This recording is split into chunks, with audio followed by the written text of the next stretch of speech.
अस्सलामु अलैकुम वरहमतुल्लाहि वबरकातुह। इन्नल हम्दलिल्लाहि नहमदुहु व नस्तईनुहु व नस्तगफिरुहु व नुअमिनु बिही व नतवक्कलु अलैहि व नऊज़ु बिल्लाहि मिन शुरूरि अनफुसिना व मिन सय्यिआति अअमालिना।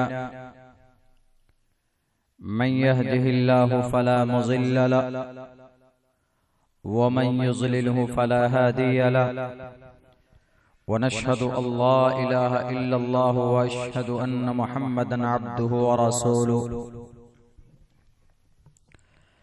अम्मा बअदु फ़अऊज़ु बिल्लाहि मिनश शैतानिर रजीम। बिस्मिल्लाहिर रहमानिर रहीम। व मिनन नासि मन यश्तरी लहवल हदीस लियुज़िल्ल अन सबीलिल्लाह।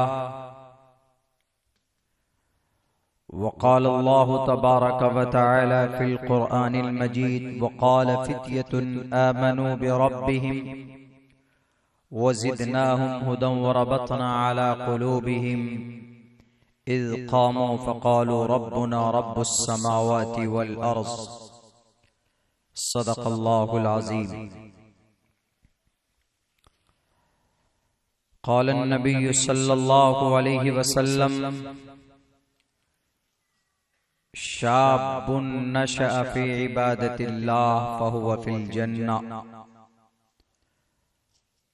वक़ाल अन्नबिय्यु सल्लल्लाहु अलैहि वसल्लम वअन उम्रिही फ़ीमा अफ़नाह वअन शबाबिही फ़ीमा अबलाह औ कमा क़ाल अन्नबिय्यु अलैहि सलातु वस्सलाम। All compliments, all physical prayer and all monetary worship are for Allah. Peace be upon you, O Prophet, and Allah's mercy and blessings. Peace be upon us and righteous slaves of Allah subhanahu wa ta'ala. I bear witness that no one is worthy except of Allah subhanahu wa ta'ala. In the name of Allah, the most gracious, the most merciful. My Lord, expand me my breast is my task for me. Remove the impediment from my speech so they may understand what I say.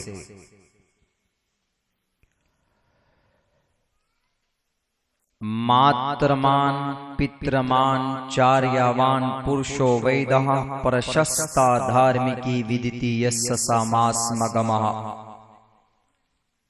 रुद्रवो गिरीवा अश्रैत पिशाच अव ब्रह्मा दुविशो जहि प्यारु नाम परजाम जहि।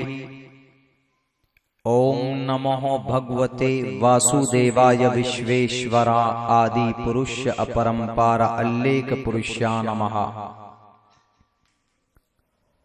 ओम सहनाववतु सहनो भुनक्तु सहवीर्यं कर्मामहे तेजस्वनावदीदवस्तु मा विद्दिशावहे। ब्रह्मानंतमनादि विश्वकुर्दजम् सत्यं परम शाश्वतम् विद्या यस्य सनातनी निगम्भिर्दयी। ओम शांति ओम शांति ओम शांति। सदर महफिल स्टेज पर मुअज़्ज़ज़ उलमाए किराम और इस जलसे के बैनर तले जमा होने वाले हमारे दीनी ईमानी भाइयों और पर्दे में बैठी हुई हमारे समाज के इज़्ज़तदार माँ और बहनों,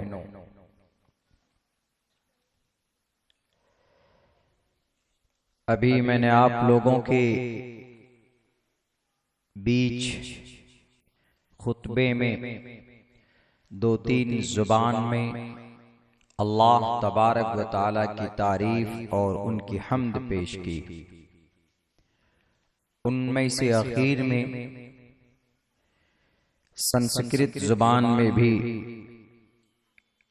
मैंने अल्लाह तबारक व ताला के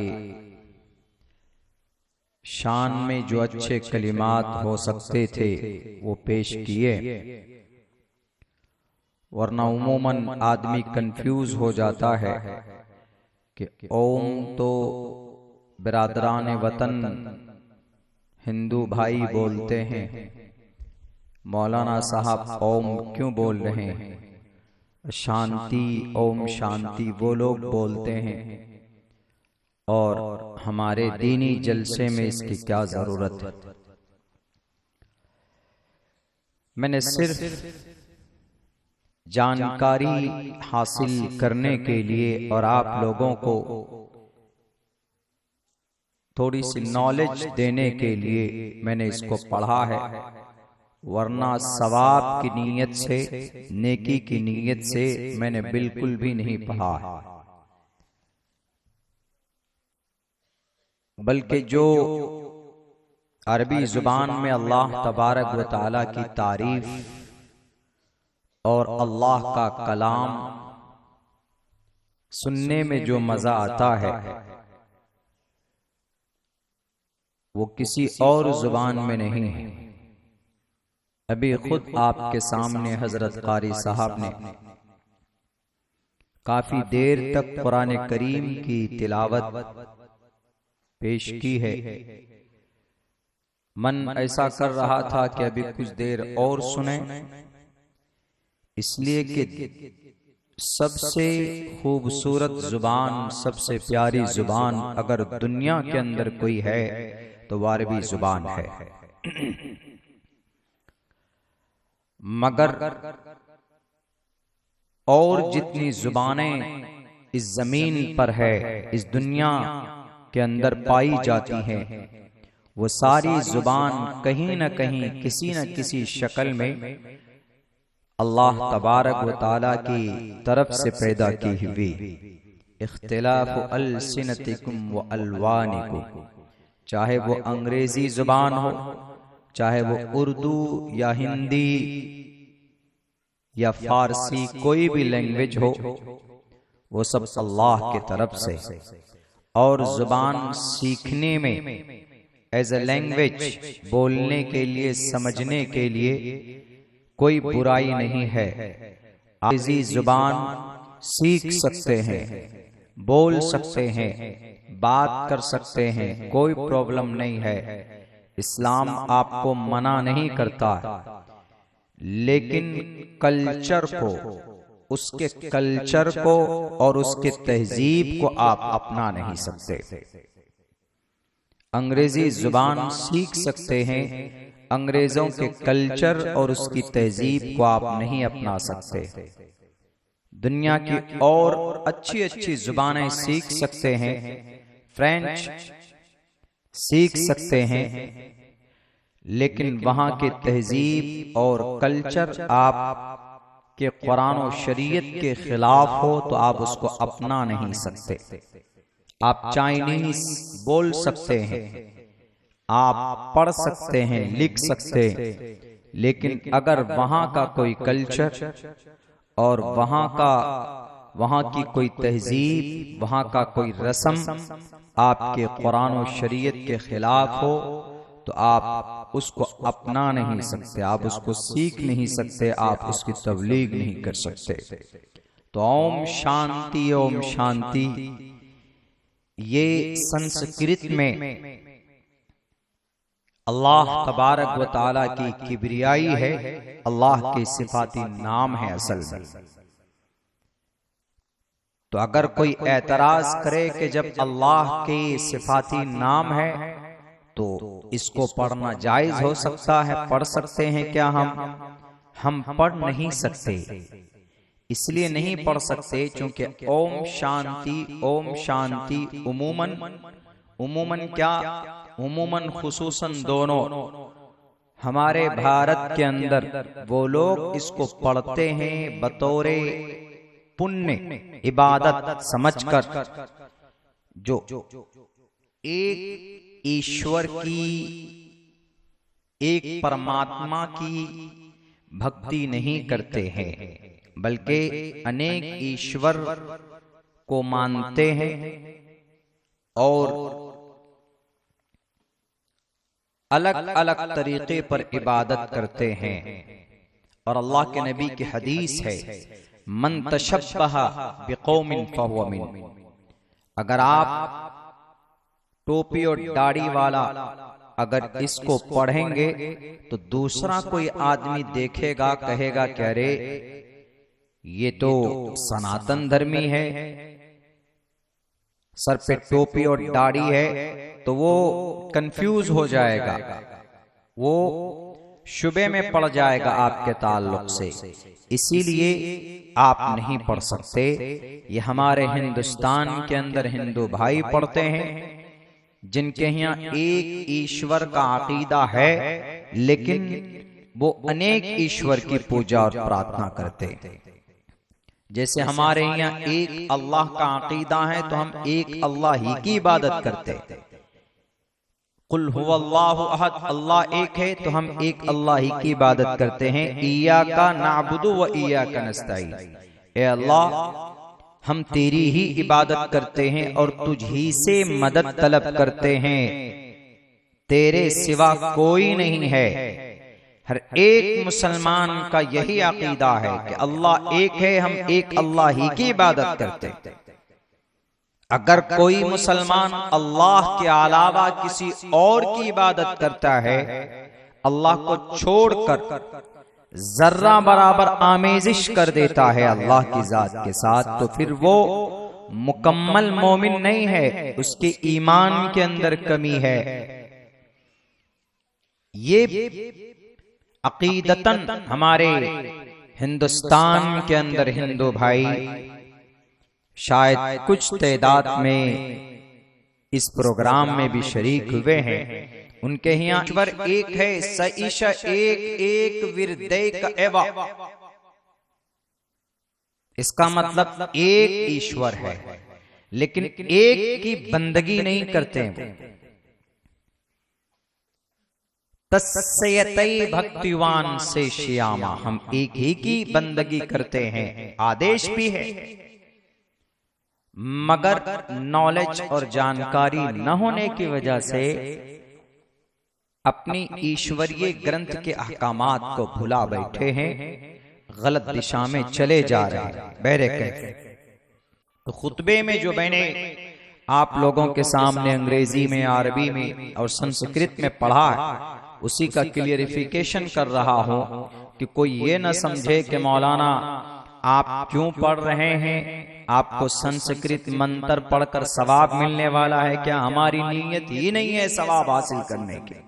हमारा तो मकसद है सिर्फ कि हमारा अल्लाह ऐसा है कि अल्लाह की तारीफ अंग्रेजी में भी है, संस्कृत में भी है, फारसी में भी है और इब्रानी, तिब्रानी, सुरियानी, हर लैंग्वेज में अल्लाह तबारक व तआला की किब्रियाई और उनके सिफात का तज़किरा है।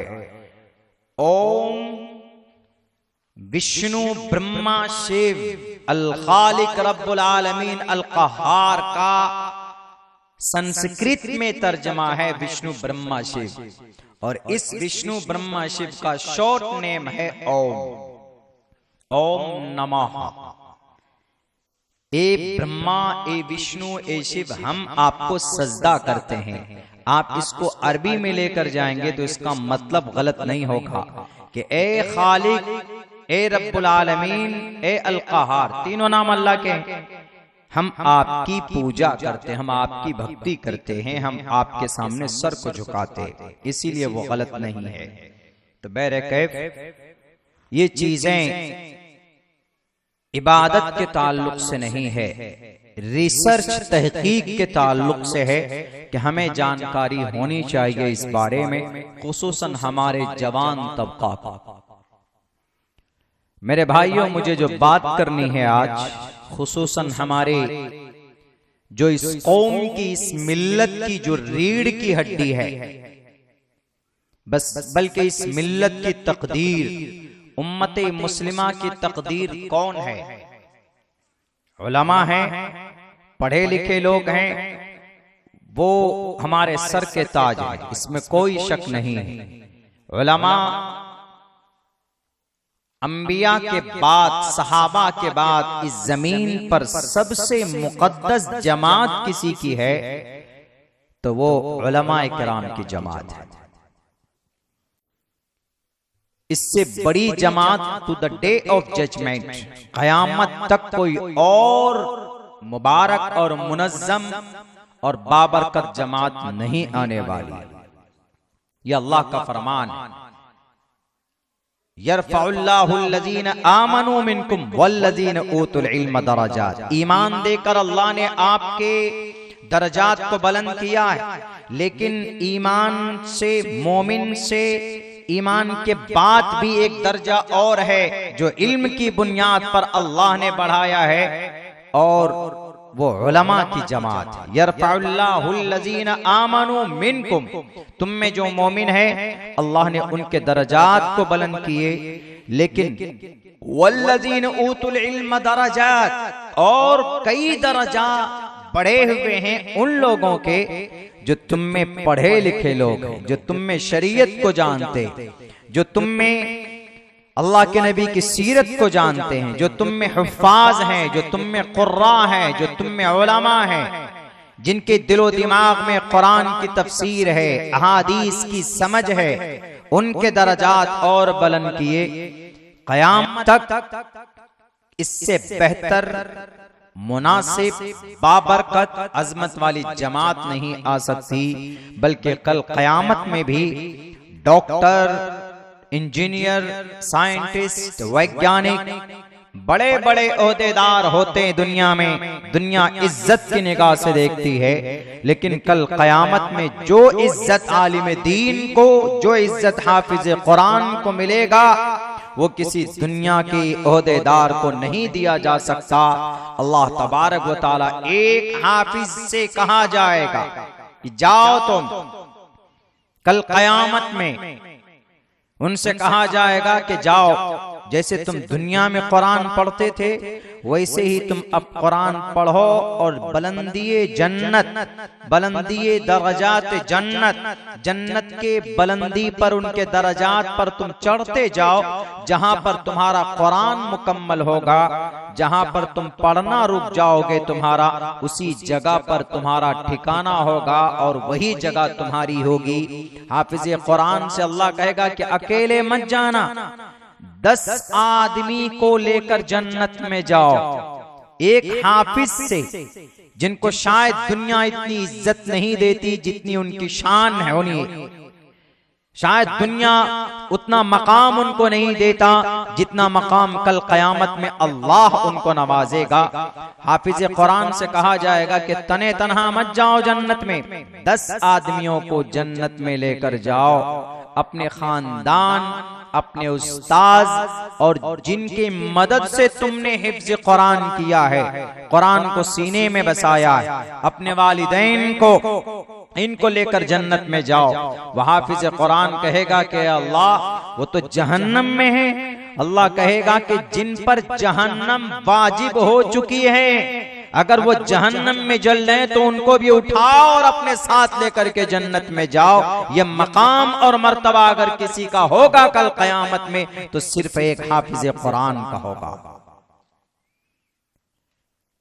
आज हम दुनिया में भले ही उनको वो इज्जत, वो सम्मान ना दें उनके शान के मुताबिक वो अलग बात है, लेकिन कल क़यामत में अल्लाह तबारक व तआला नवाजने वाला है। जैसा कि अभी नाजिम साहब ने कहा भी कि उनके वालिदैन को ऐसा रोशन ताज पहनाया जाएगा कि उसकी रोशनी सूरज और चांद की रोशनी से ज्यादा हो।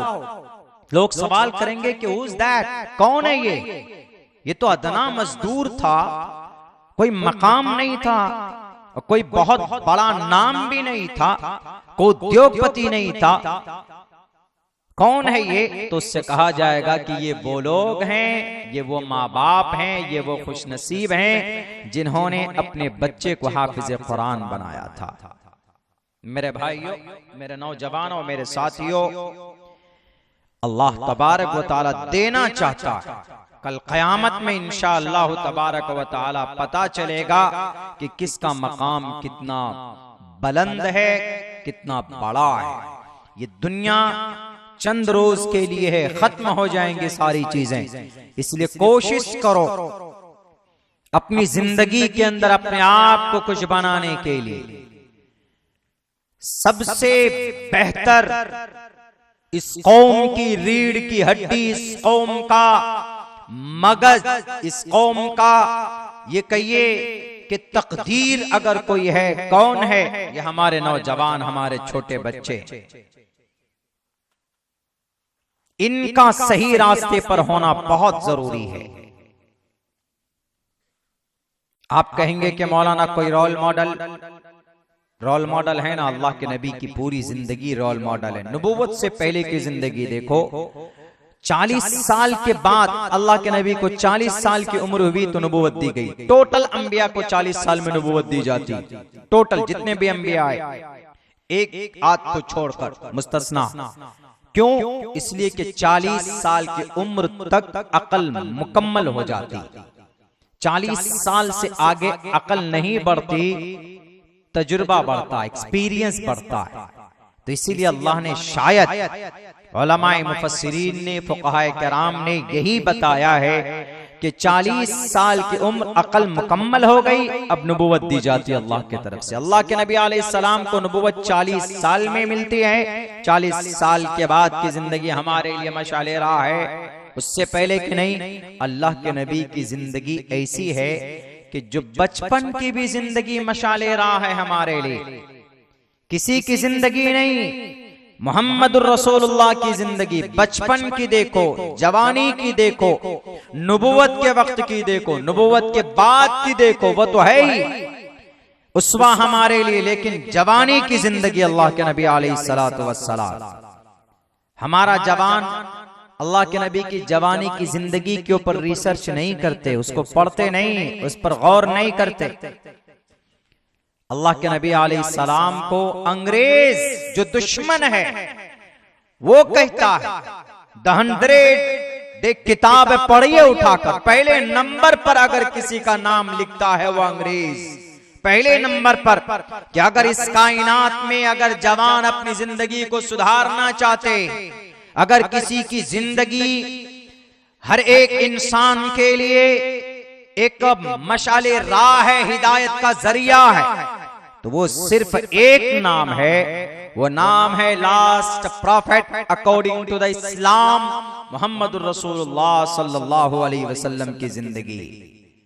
और हमारा जवान तो आजकल जनाब न मालूम, हमारे एक साथी था, पढ़ते थे हम लोग मदरसे में, वो नमाज में बड़ी कमी करता था। हम उनसे कहते थे कि चलो नमाज पढ़ने के लिए, तो वो कहता था क्या क्या रे, अभी 18 साल की उम्र है हमारी, अभी 18 साल जवान हूं मैं, और जवानी थोड़ी ढलेगी, थोड़े बुढ़ापे को आएंगे, नमाज पढ़ेंगे, अच्छे काम करेंगे। हालांकि हमारे साथ मदरसे में पढ़ता था, मदरसे के बच्चों पे 170 शैतान और लग जाता है उनके पीछे, उनको भगाने के लिए, उनको फुसलाने के लिए, उनको बहकाने के लिए। तो हम लोग खेल रहे थे, तो उन्होंने कहा कि अब्दुल्ला तुम जाओ। तबलीग में हम लोग जाते थे, 24 घंटे की तरतीब बनती है मदरसे में जमात में जाने के लिए। जुमेरात के दिन शाम को निकलते थे, जुमे के दिन शाम को आ जाते थे। शशमाही सालाना की छुट्टी होती थी, तो सालाना में रमजान में तब 40 दिन में निकलते थे, या शशमाही में हफ्ते के लिए, अशरे के लिए निकलते थे हम लोग। मदरसे की तरतीब अलग हुआ करती थी। तो हम उनसे कहते थे चलो जरा नमाज पाबंदी हो जाएगी, 24 घंटे में कंटिन्यू नमाज पढ़ लोगे, यहाँ बैठकर तुम क्रिकेट खेलते हो कुछ नहीं। वो ये बोलता था कि नहीं नहीं जाऊंगा, 15 अगस्त का दिन था, कहा कि नहीं कोई बात नहीं, 2-3 दिन की छुट्टी होगी, मैं घर से घूम के आता हूँ, नमाज के लिए है, पूरी जिंदगी पढ़ेंगे। वो उसी दिन घर के लिए निकला, उसी दिन रात को उसका इंतकाल हो जाता है। और ऐसी मौत उसको मिली कि वो तो शहीद हुआ, एक्सीडेंट हो गया था उसका। वो ट्रेन में बैठा था, तो ट्रेन में शायद गेट पर खड़ा था या बैठा था, नींद आई रात को, तो वो गिरता है, तो उसकी बॉडी, उसकी लाश तक किसी को नहीं मिली। उसको उसी दिन में क्या बोल रहा था, अभी पूरी जिंदगी पड़ी हुई, उसे नहीं मालूम कि अभी पूरी 24 घंटे का भी सफर वो मुकम्मल नहीं कर पाएगा। इसीलिए मेरे नौजवानों, अल्लाह के नबी अलैहिस्सलातु वस्सलाम की एक हदीस है जो मैंने पढ़ा है, शाबुन नशा फी इबादतिल्लाह, ऐसी जवानी की शुरुआत, नशा फी इबादतिल्लाह, जो अल्लाह की इबादत में, अल्लाह की याद में परवान चढ़े, हमेशा अल्लाह के बारे में सोचे, हमेशा अल्लाह के फरमान को बजा लाए, हमेशा अल्लाह का डर और खौफ उसके दिलो दिमाग में हो। शाबुन नशा फी इबादतिल्लाह फहुवा फिल जन्नह, वो मरने के बाद जन्नत में जाएगा।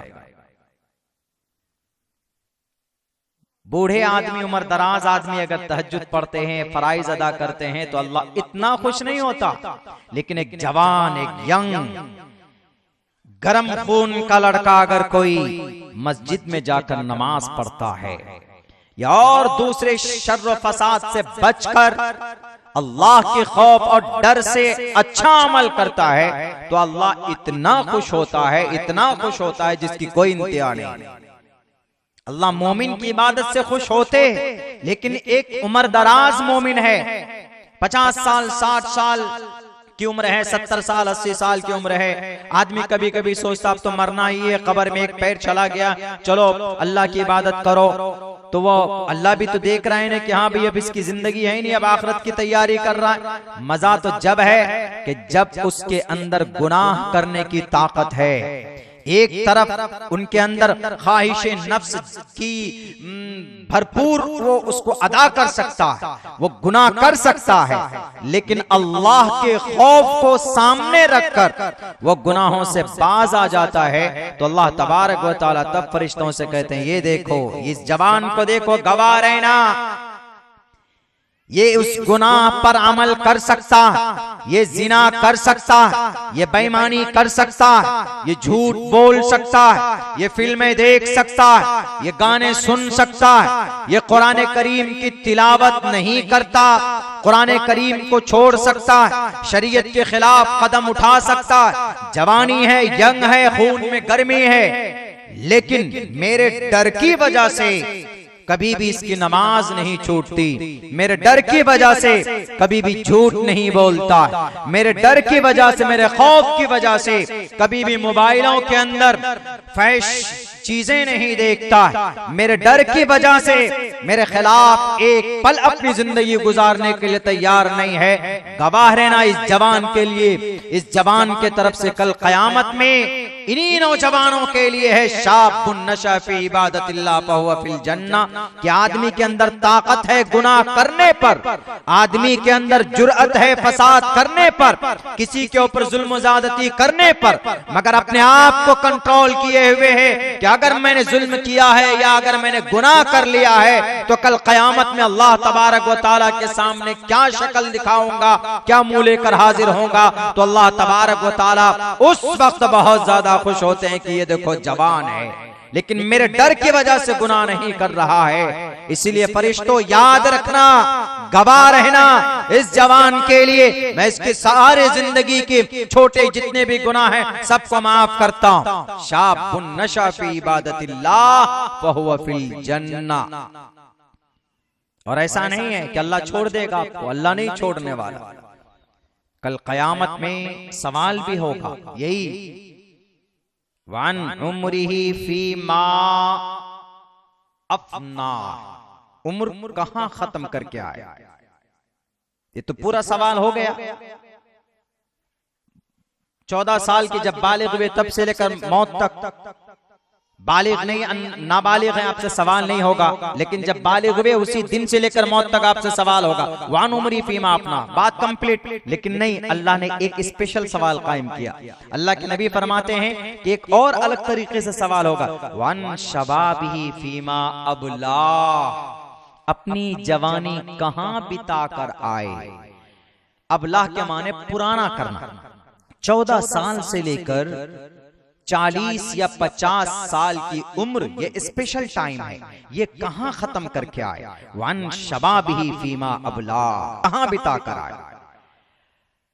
और इसमें यहां पर जिम्मेदारी बनती है किनकी, हमारे पेरेंट्स की, हमारे गार्जियन लोगों की।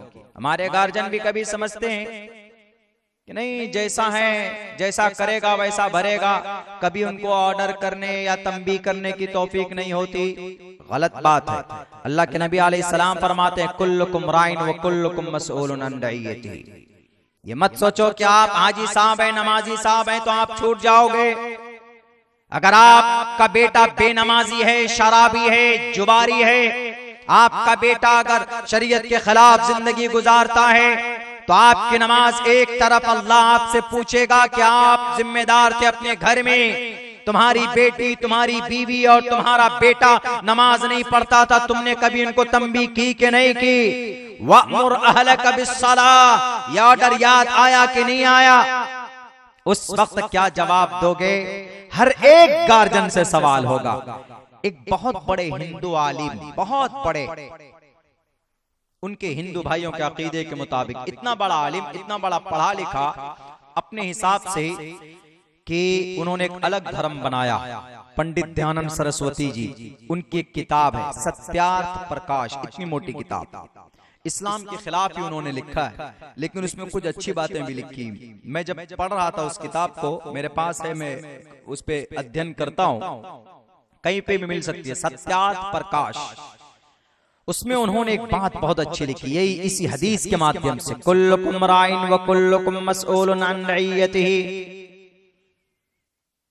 मात्रमान पितरमान चार्यावान पुरुषो वैदः, मात्रमान पितरमान चार्यावान पुरुषो वैदः। एक बच्चा, उसका अच्छा बनना और उसका बुरा बनना माँ बाप उसका जिम्मेदार होता है। समझाया कैसे? मात्रमान पितरमान चार्यावान पुरुषो वैदः। एक पुरुष महान बनता, पुरुषो वैदा, पुरुष माने इंसान, वैदा मतलब बड़ा ज्ञानी, वेद का वैदी मतलब जैसे मेरे नाम के साथ चतुर्वेदी लगा दिया, ऋग्वेद यजुर्वेद सामवेद अथर्ववेद का मैं चतुर्वेदी, यानी वेदों का ज्ञानी, मुझे ज्ञानी कहा गया। ज्ञान चतुर के माने चालाक भी आते हैं, चतुर के माने चार भी आते हैं, चतुर्थ, पंचम, त्रिवेदी, तीर्थ संस्कृत में बोला जाता है, प्रथम द्विम, एक दो को बोला जाता है। तो मेरा नाम के सामने जोड़ दिया, हालांकि I completed my Fazila course from Darul Deoband, I am Qasmi, मैं कासमी हूँ। चतुर्वेदी तो लोग एक तुहमत के तौर पर लगा देते हैं कि मौलाना अब्दुल्ला चतुर्वेदी। बास जगह तो पूछते हैं कि मौलाना आपके अब्बा हिंदू से मुसलमान बने कि आप बने थे? हमको लोग उसमें ले लेते हैं कि आप कब बने मुसलमान, यही सवाल भी करते हैं कि आप चतुर्वेदी हैं। हमने कहा रे भाई चतुर्वेदी, ये मैं वेद कभी पढ़ता हूँ, लोग कहते हैं कि आप वेद पढ़िए, वेद के ऊपर हमारा रिसर्च है, सिर्फ वेद पर नहीं है, बाइबल भी, गीता वेदांत में आता है, आवास्था है, दशातीर है और बहुत सारी किताबें, तालमूद है, आती ग्रंथ है, ऐद जदीद है, ऐद कदीम है, अनाजील अरबा, बाइबल, मता, मरकस, लोका, यूहन्ना, बरनयास, पुराण है, भविष्य पुराण, गुरु पुराण, भागवत पुराण, कल के पुराण, मत्स्य पुराण, ये सारी चीजें हैं, इनके ऊपर हम अध्ययन करते, मेरा शौक है ये, मैं अब भी करता हूं। तो ये नाम लगा देते हैं चतुर्वेदी। तो वो बड़े ज्ञानी थे, तो उन्होंने इस लफ्ज को जोड़ा, क्या कहा? मात्रमान पितरमान चार्यावान पुरुषो वैदः। 3 आदमी की मेहनत होती है तब जाकर एक इंसान बड़ा ज्ञानी बनता है। इंसान ऐसे ही नहीं बड़ा बन जाता, किसी न किसी की मेहनत होती है। लेकिन बेसिक मेहनत किसकी होती है? माँ, बाप, टीचर, ये 3 आदमी की मेहनत होती है तब एक लड़का बड़ा बनता है। वरना आप दिखा दीजिए, क्या कोई लड़का ऐसा है कि बस घर में ऐसे बैठे रहा हो, मोबाइल चलाता हो, फेसबुक में और मोबाइलों में गेम खेलता रहा हो और अचानक 5 साल के बाद में वो बड़ा एसपी डीएसपी बन गया या मुफ्ती साहब कारी साहब बन गया? ऐसा नहीं है, बल्कि मेहनत होती किनकी? इन लोगों की। अल्लाह के नबी ने भी फरमाया है कि माँ का गोद सबसे पहला मदरसा होता है। सबसे पहला मतलब माँ का गोद, माँ सबसे पहला मदरसा। पंडित दयानंद सरस्वती जी बहुत पहले नहीं, ये आजादी के वक्त में थे। ये हमेशा इनका टकराव रहता था। मौलाना कासिम नानूतवी से खाते बहुत थे, लेकिन ज्ञानी थे। इन्होंने एक अपना अलग धर्म बनाया था, अपना एक अलग समाज बना था। उस समाज का नाम आर्या समाज है। मौलाना कासिम नानूतवी से कई मर्तबा इनके मुनाजरे हुए, हर मर्तबा भागते फिरते थे। उन्हीं की एक किताब है सत्यात प्रकाश, उसी में लिखा मातृमान पितृमान चार्यावान पुरुषो वेदा, सबसे पहली जिम्मेदारी औलाद की तरबियत की माँ की होती है। माँ घर में है, बच्चा छोटा है, तो उस बच्चे की सही तरबियत, जो भी बात बताई जाए, अगर कोई बात आप 5 दिन तक मुस्तकिल एक बच्चे को बताएं, मिसाल के तौर पर बच्चा उम्मन खाना बाएं हाथ से खाता है, देखेंगे आप बाएं हाथ से इस्तिंजा करता है, लेकिन अगर आप 5 दिन तक मुस्तकिल आप उसको टोकते रहिए, ये काम कौन कर सकती है? माँ ही कर सकती। माँ बच्चे के सबसे ज्यादा करीब रहती। इसीलिए कहा गया कि माँ अगर 5 दिन तक ये कहे कि बेटा दाएं हाथ से खाना खाते हैं, बाएं हाथ से नहीं खाते हैं, सीधे हाथ से खाते हैं, उल्टे हाथ से खाना नहीं खाते हैं, दाएं हाथ से खाना खाना बेहतर है, सुन्नत है, अफजल है, बेहतर तरीका है, और बाएं हाथ से खाना नहीं खाते हैं, अगर ये चीज 5 दिन तक बता दिया जाए उस बच्चे को, जब तक वो बच्चा इस दुनिया के अंदर जिंदा रहेगा, वो माँ के इस सबक को कभी नहीं भूल सकता।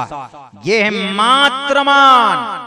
जहां तक हो सके माँ अगर अपने बच्चे की सही तरबियत करे, माँ अगर अपने बच्चे से कहे बचपन से कि बेटा नमाज पढ़ना फर्ज है, 5 वक्त नमाज पढ़ना फर्ज है इस्लाम में। अल्लाह ने नमाज पढ़ने के लिए पैदा किया है, अल्लाह ने इबादत के लिए पैदा किया है। जो बात उस्ताद नहीं सिखा सकता, जो बात जो तरबियत बड़े बड़े लोग नहीं कर सकते, माँ अगर अपने घर में चाहे तो सही तरबियत बच्चों को कर सकती है। और माँ की तरबियत में जो बच्चा तरबियत याफ्ता हो जाए, वो बात पत्थर की लकीर होती है, वो कभी भी जिंदगी के अंदर उसको नहीं भूल सकता है। इसलिए कि बचपन में जो चीज सिखाई जाती है वो मरते दम तक वो चीज याद रहती। इसीलिए पंडित दयानंद सरस्वती जी ने शायद कहा मातृमान, माँ की मेहनत पहले।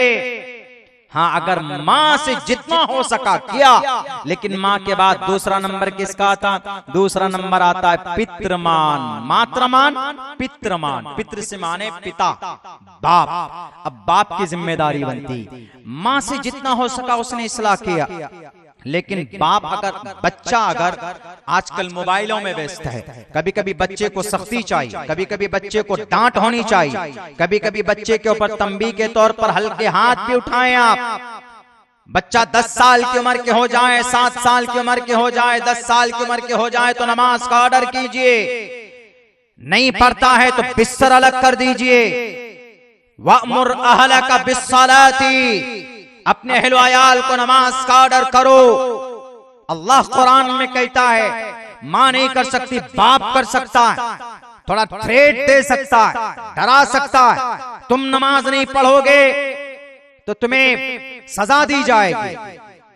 बाप अपने अच्छे में अपने बेटे की, अपनी बेटी की तरबियत कर सकता है। हमें पता है, हमें एक्सपीरियंस है इस बात का, क्योंकि हमें याद है कि बचपन में जब किसी मकतब में नहीं पढ़ने के लिए नहीं जाते थे तो अम्मी सबसे पहले मगरिब की नमाज के बाद डेली खुद भी बैठती थी और कहती थी किताब लेकर बैठो, सुनाओ सबक। नहीं सुनाते थे तो अम्मी सजा देती थी, डराती थी कि नहीं सुनाओगे तो तुमको खाना नहीं दूंगी। डर लगता था कि खाना नहीं मिलेगा कैसे सोएंगे। वही सजा इतनी बड़ी थी, लगता है कि कोई किसी ने वो सेंट्रल जेल में डालने की बात कह रहे हो। उसके बाद सोचते थे कि अब्बा आएंगे तो अब्बा थोड़े नरम होते, अब्बा भी आते थे बाहर से तो अब्बा कहते थे सबक सुनाया, नहीं सुनाया तो इसका खाना बंद कर दो, बिल्कुल खाना मत दो 2 दिन तक। और ज्यादा डर, मजबूरन याद करना पड़ता था। ऐसा लगता था जैसे इन दोनों से बड़ा दज्जाल कोई है ही नहीं। लेकिन वो उनके डांट में हमारी तरबियत थी, वो उनकी परवरिश, उनकी सख्ती में हम हाफिज कुरान बने। उन्हीं की सख्ती में उस वक्त लगता है कि सख्ती है, माँ बाप के डांट डपट की वजह से बच्चा कभी कभी ऐसा महसूस करता है कि भाई पता नहीं क्या है ये, लेकिन वो आपके बच्चे के लिए बेहतर है। मातृमान पितृमान पिता, जब माँ बाप दोनों की परवरिश हो जाए तो उसके बाद तीसरे दर्जे पर बच्चे को मदरसा पहुंचाया जाता है या मकतब पहुंचाया जाता है। अब वहां पर वो जो रूहानी मेहनत होती है उस्ताद के सामने में, वो बच्चा हाफिज बनता है, कारी बनता है, आलिम बनता है, मुफ्ती बनता है, काजी बनता है, जस्टिस ऑफ इस्लाम बनता है, फिर जाकर वह अपने गांव समाज के अंदर एक रोशन चिराग बनता है, फिर जाकर वो बच्चा एक वारिसे अंबिया बनता। 3 आदमी की मेहनत होती तब जाकर एक इंसान पुरुषो वैदा बनता है। मिसाल मौजूद है, उठाइए तारीख गवाह है। मेरे नौजवानों, आज हम अपनी जवानी के औकात को, जवानी के कीमती वक्त को हम बर्बाद कर रहे हैं मोबाइलों में। आप मोबाइलों में बैठकर अगर कोई चीज देखते हैं, वक्त जाया होता है। तज़िया औकात की बुनियाद पर आपका मोबाइल चलाना नाजायज और हराम हो सकता है। आप मोबाइलों में गेम खेलते हैं, गेम खेलने की वजह से नमाज का वक्त जाता रहा, तो जितने वक्त तक आप मोबाइलों के अंदर आपने गेम खेला है, कल क़यामत में आपको उन औकात के बारे में जवाब देना होगा अल्लाह तबारक व तआला के सामने में। अल्लाह कहेगा जवानी दी थी गेम खेलने के लिए, जवानी दी थी फिल्में देखने के लिए, जवानी दी थी फेसबुक में पेज बनाने के लिए, नहीं, बल्कि जवानी दी थी अपनी इबादत के लिए। कुरान क्यों नहीं पढ़ते थे? वमा खलक़तुल जिन्न वल इंसा इल्ला लियअबुदून। कुरान पढ़ोगे, अंदर की रूहानियत मजबूत होगी, रूहानी ताकत मजबूत होगी। अगर नहीं मालूम है, तारीख गवाह है, हमारे भारत के अंदर बहुत पुरानी तारीख नहीं है, बहुत नई करीब की तारीख है। उठाइए तारीख, शेर हिंदुस्तान टीपू सुल्तान की तारीख उठाइए।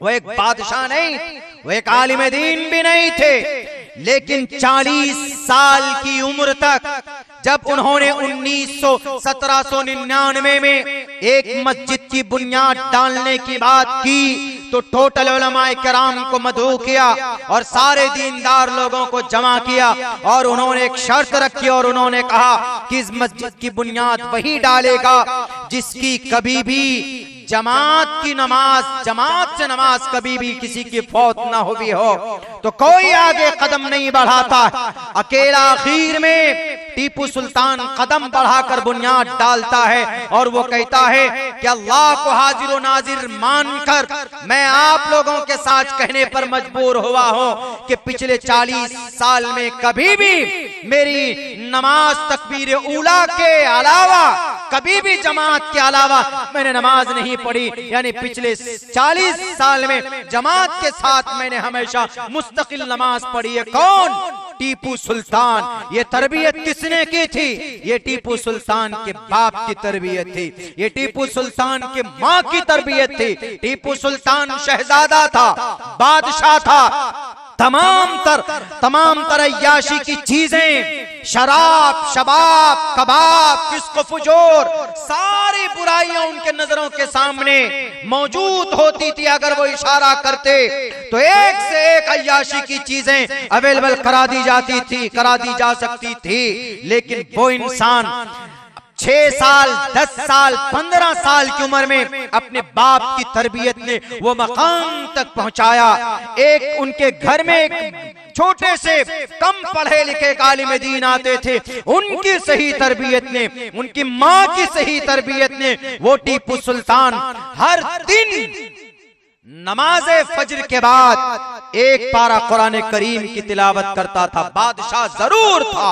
दुनिया का काम एक तरफ, रियाया के काम एक तरफ, संभालना स्टेट को, इलाके को एक तरफ, लेकिन फजर की नमाज के बाद बिलाना का कुरान करीम की एक पारा तिलावत किया करते थे। और फजर की अजान से पहले तहज्जुद का वक्त होता, कबूलियत की घड़ी होती, जहां हमारे नौजवान रातों को मोबाइल के गेम में घुसे रहते हो।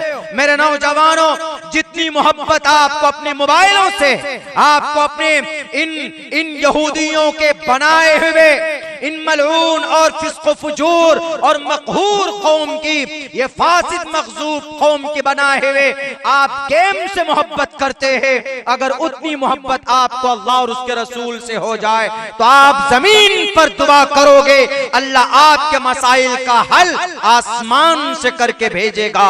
मेरे नौजवानों, हजरते टीपू सुल्तान रहमतुल्लाहि अलैह बादशाह थे, लेकिन पता है कितनी ताकत थी उनके अंदर इतनी ताकत थी, वो किसी से भी डरे नहीं थे। बैक वक्त चार तरफ से फौजों ने हमला किया था, चार तरफ से, एक दाएं तरफ से, सामने के तरफ से, बाएं तरफ से, ये तीनों तरफ से सारे दुश्मन अंग्रेज और एक मलऊन ईमान फरोश एक नवाब, वो भी अंग्रेज के साथ मिलकर टीपू सुल्तान के खिलाफ मैदान में आता है। और पीछे समंदर, श्रीरंगापट्टनम मैसूर के इलाके पर जाइए, आपको पता चलेगा।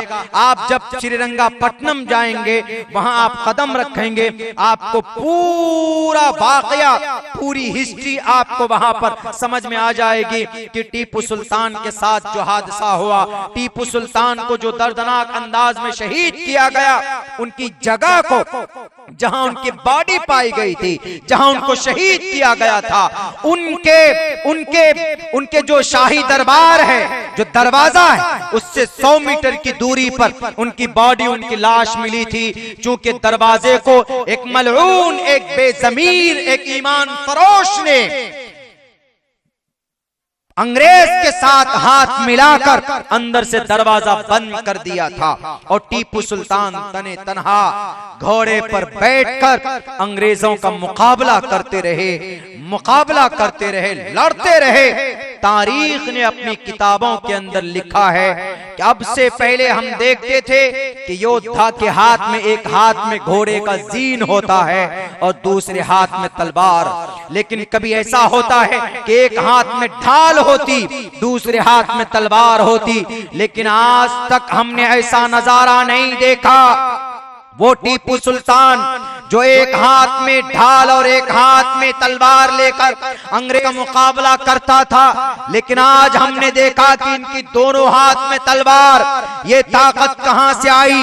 मुअर्रिख लिखता है कि टीपू सुल्तान हर दिन फजर की नमाज के बाद एक पारे की तिलावत करते थे, एक हाथ में तलवार होती थी। लेकिन जिस दिन टीपू सुल्तान शहीद होने वाले, उस दिन भी तहज्जुद की नमाज में अल्लाह से दुआ मांगकर और फजर की अजान के बाद, नमाज पढ़ने के बाद 2 पारे की तिलावत करते।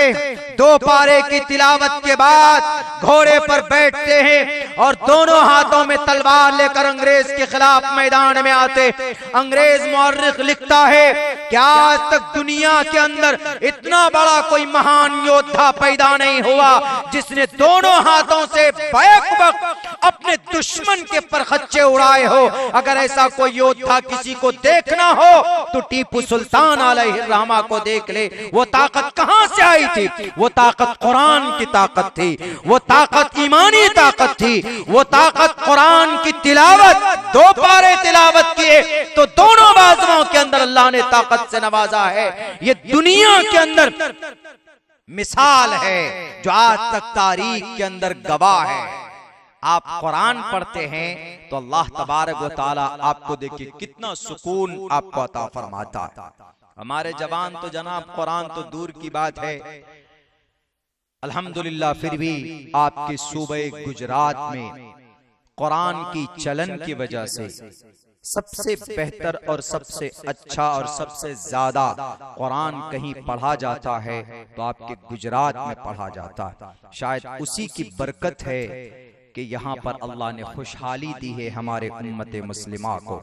लेकिन अफसोस होता है उन नौजवानों पर जो मोबाइलों के अंदर अपनी जिंदगी की कीमती अय्याम को बर्बाद करते चले जा रहे हैं।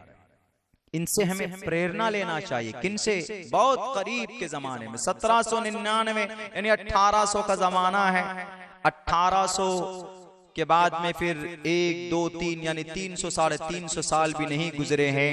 उनसे पहले की बात, बादशाह है, सारी चीजें अवेलेबल है, लेकिन नहीं, निगाहें नीचे, किसी से डरता नहीं था टीपू सुल्तान, किसी से भी नहीं डरता था। तब जाकर जनरल हॉर्स ने उनकी लाश पर खड़े होकर कहा था, उनकी लाश पर पूरे भारत में कब्जा हो चुका था, सिर्फ वही मैसूर बाकी था। क्यों? टीपू सुल्तान था तो अंग्रेज कहता था कि ये कांटा, ये पत्थर कब हटे इस रास्ते से, हमारे रास्ते से। जब टीपू सुल्तान शहीद हो गए, उनके ये कान के यहां पर गोली लगी थी, यहां पर गोली मारी गई थी, यहां पर टीपू सुल्तान रहमतुल्लाह अलैह। जब वो नीचे लेट गए थे तो इतनी ताकत तब भी थी कि अंग्रेज का एक सिपाही आया तो तलवार उठाकर उसका सर तन से जुदा किया था। तो अंग्रेज भी डर रहे थे। 8-9 घंटे के बाद उनकी बॉडी के पास पहुंचे तो उनकी बॉडी पर, सीने पर खड़े होकर जनरल हॉर्स ने कहा था कि आज इस देश का, इस मुल्क का शेर शहीद हो गया है, आज से ये देश हमारा। उससे पहले ये नारा नहीं लगाया था, उस दिन लगाया। और इतनी ताकत आई कहां से थी? जब उनके अब्बा को, जब इनको भी जेल में कैद में बंद कर दिया गया था, उस वक्त इनके अब्बा ने इनकी तरबियत की थी जेल के अंदर। फतेह अली खान टीपू सुल्तान के अब्बा ने इनको ये की थी कि बेटे कभी भी अल्लाह के अलावा किसी और से मत डरना। बचपन, मेरे ख्याल से 6 साल की उम्र होगी, किसी और से मत डरना, और कुरान को, शरीयत को मजबूती से थामे रखना। जितना हो सकता था टीपू सुल्तान अमल करता था। यानी बताइए कि 40 साल जिसकी तकबीर उला फौत नहीं हुई, यहां तो 40-48 घंटे में हमारी कई तकबीर उला फौत, हमारे नौजवानों की अजान होती रहती है, बैठे हुए हैं, नमाज का वक्त हो जाता है, मोबाइलों में लगे हुए हैं। ऐसा नहीं है। अल्लाह ने दुनिया के अंदर सबसे बेहतरीन शरीयत आपको नवाजा है। ये हमारा चैलेंज नहीं, ये दावा है, दावा। कौन सी शरीयत है जिसको हमने ना पढ़ा? मैंने हर शरीयत को पढ़ा, हर शरीयत। तब हमने 2 टोक लफ्जों में कहा है कि Islam is the best religion to the entire world. पूरी दुनिया के अंदर बेहतर निजाम अगर किसी में है तो इस्लाम के अंदर है। न इफरात, न तफरीत, न कमी, न ज्यादती, बिल्कुल मयाना, बिल्कुल औसत। और फिर ये शरीयत के अंदर कोई तब्दीली हुई नहीं है। अल्लाह ने 1458 साल पहले जिस अंदाज में नाजिल किया था, उसी अंदाज में आज भी और कयामत तक रहेगा। उसी सूरत में दुनिया की सारी शरीयतें बदल गई, देख लीजिए आप, हर एक शरीयत बदली हुई, किसी की भी हो। कन्फ्यूशनिज्म, आशूरियू, शंटू और कम्युनिज्म, यहूद, नसारा यानी क्रिश्चियनिटी, जोडाइज्म, इनकी शरीयत। हमारे हिंदुस्तान के अंदर हमारे हिंदू भाई, उनके यहाँ ईश्वर भी, मुल्क चेंज होता है, हमारे हिंदू भाइयों के खुदा बदल जाते हैं। श्रीलंका में रावण को खुदा माना जाता, हमारे भारत में राम को खुदा माना जाता है, हमारे हिंदू भाई मनाते। लेकिन इस्लाम का खुदा एक है। श्रीलंका का मुसलमान हो के भारत का कुल हुवल्लाहु अहद, बस वही कुल हुवल्लाहु अहद। हम लोग नमाज पढ़ते हैं, अल्लाह का ऑर्डर है। अब 5 वक्त की नमाज पढ़ते हैं। हर कोई पढ़ता कि नहीं पढ़ता? चाहे तबलीग वाला हो, देवबंदी हो के बरेलवी हो के अहले हदीस हो, 5 ही वक्त की नमाज पढ़ेगा। कहीं पर भी दुनिया के किसी भी मुल्क का मुसलमान हो, किसी भी मकतबे फिक्र का मुसलमान हो, वो 5 ही वक्त की नमाज अदा करता है। छोटे मोटे इख्तलाफ होते हैं, वो अलग मसला है। ये है ला तब्दील लिकलिमातिल्लाह अदबधानी वरुण सबरतानी। ये दुनिया के अंदर दुनिया वालों को पैगाम है कि तुम इस्लाम पर उंगली मत उठाना, इसलिए कि इस्लाम 1450 साल गुजरने के बाद भी एक नुक्ता इधर से उधर नहीं हुआ। एक जबर भी अगर कोई हाफिज साहब गलत पढ़ दे तो पीछे तकरीबन 6.5 लाख हुफ्फाज़ किराम हैं हमारे भारत में इस वक्त, 6.5 लाख। वो फौरन टोक देते, फौरन। देख लीजिए रमजान में तरावी पढ़ रहा होता तो पीछे 5-5, 6-6 हुफ्फाज़ किराम खड़े होते हैं। एक जबर के अंदर कमी बेशी नहीं कर सकता कोई, बदलना तो दूर की बात है। एक जबर अगर गलत पढ़ दे तो 5-5 लुक में आ जाते फौरन। बदलना तो दूर की बात, यहाँ किताबें और ग्रंथ बदल कर रख दी गई है। इसीलिए मेरे नौजवानों, ये बहुत कीमती वक्त है। मातृमान पितृमान चार्यवान पुरुषो वैदः परशस्ता धार्मिकी विदिति यस्य सामास्मगमः। एक बात और कही गई, अगर माँ बाप दीनदार है, माँ बाप अगर मजहबी है तो अपने बच्चे को भी मजहबी बना देगा। माँ बाप अगर कुरान करीम की तिलावत करता है सुबह, माँ बाप अगर डेली फजर की नमाज उठकर पढ़ते हैं, माँ बाप अगर 5 वक्त नमाज के आदि हैं, तो अपने बच्चे को भी नमाज का वक्त होते ही अपने बच्चे को कहेगा कि बेटे नमाज का वक्त हो जा, नमाज के लिए जाओ, नमाज का टाइम हो गया, उठो फजर में नमाज पढ़ो।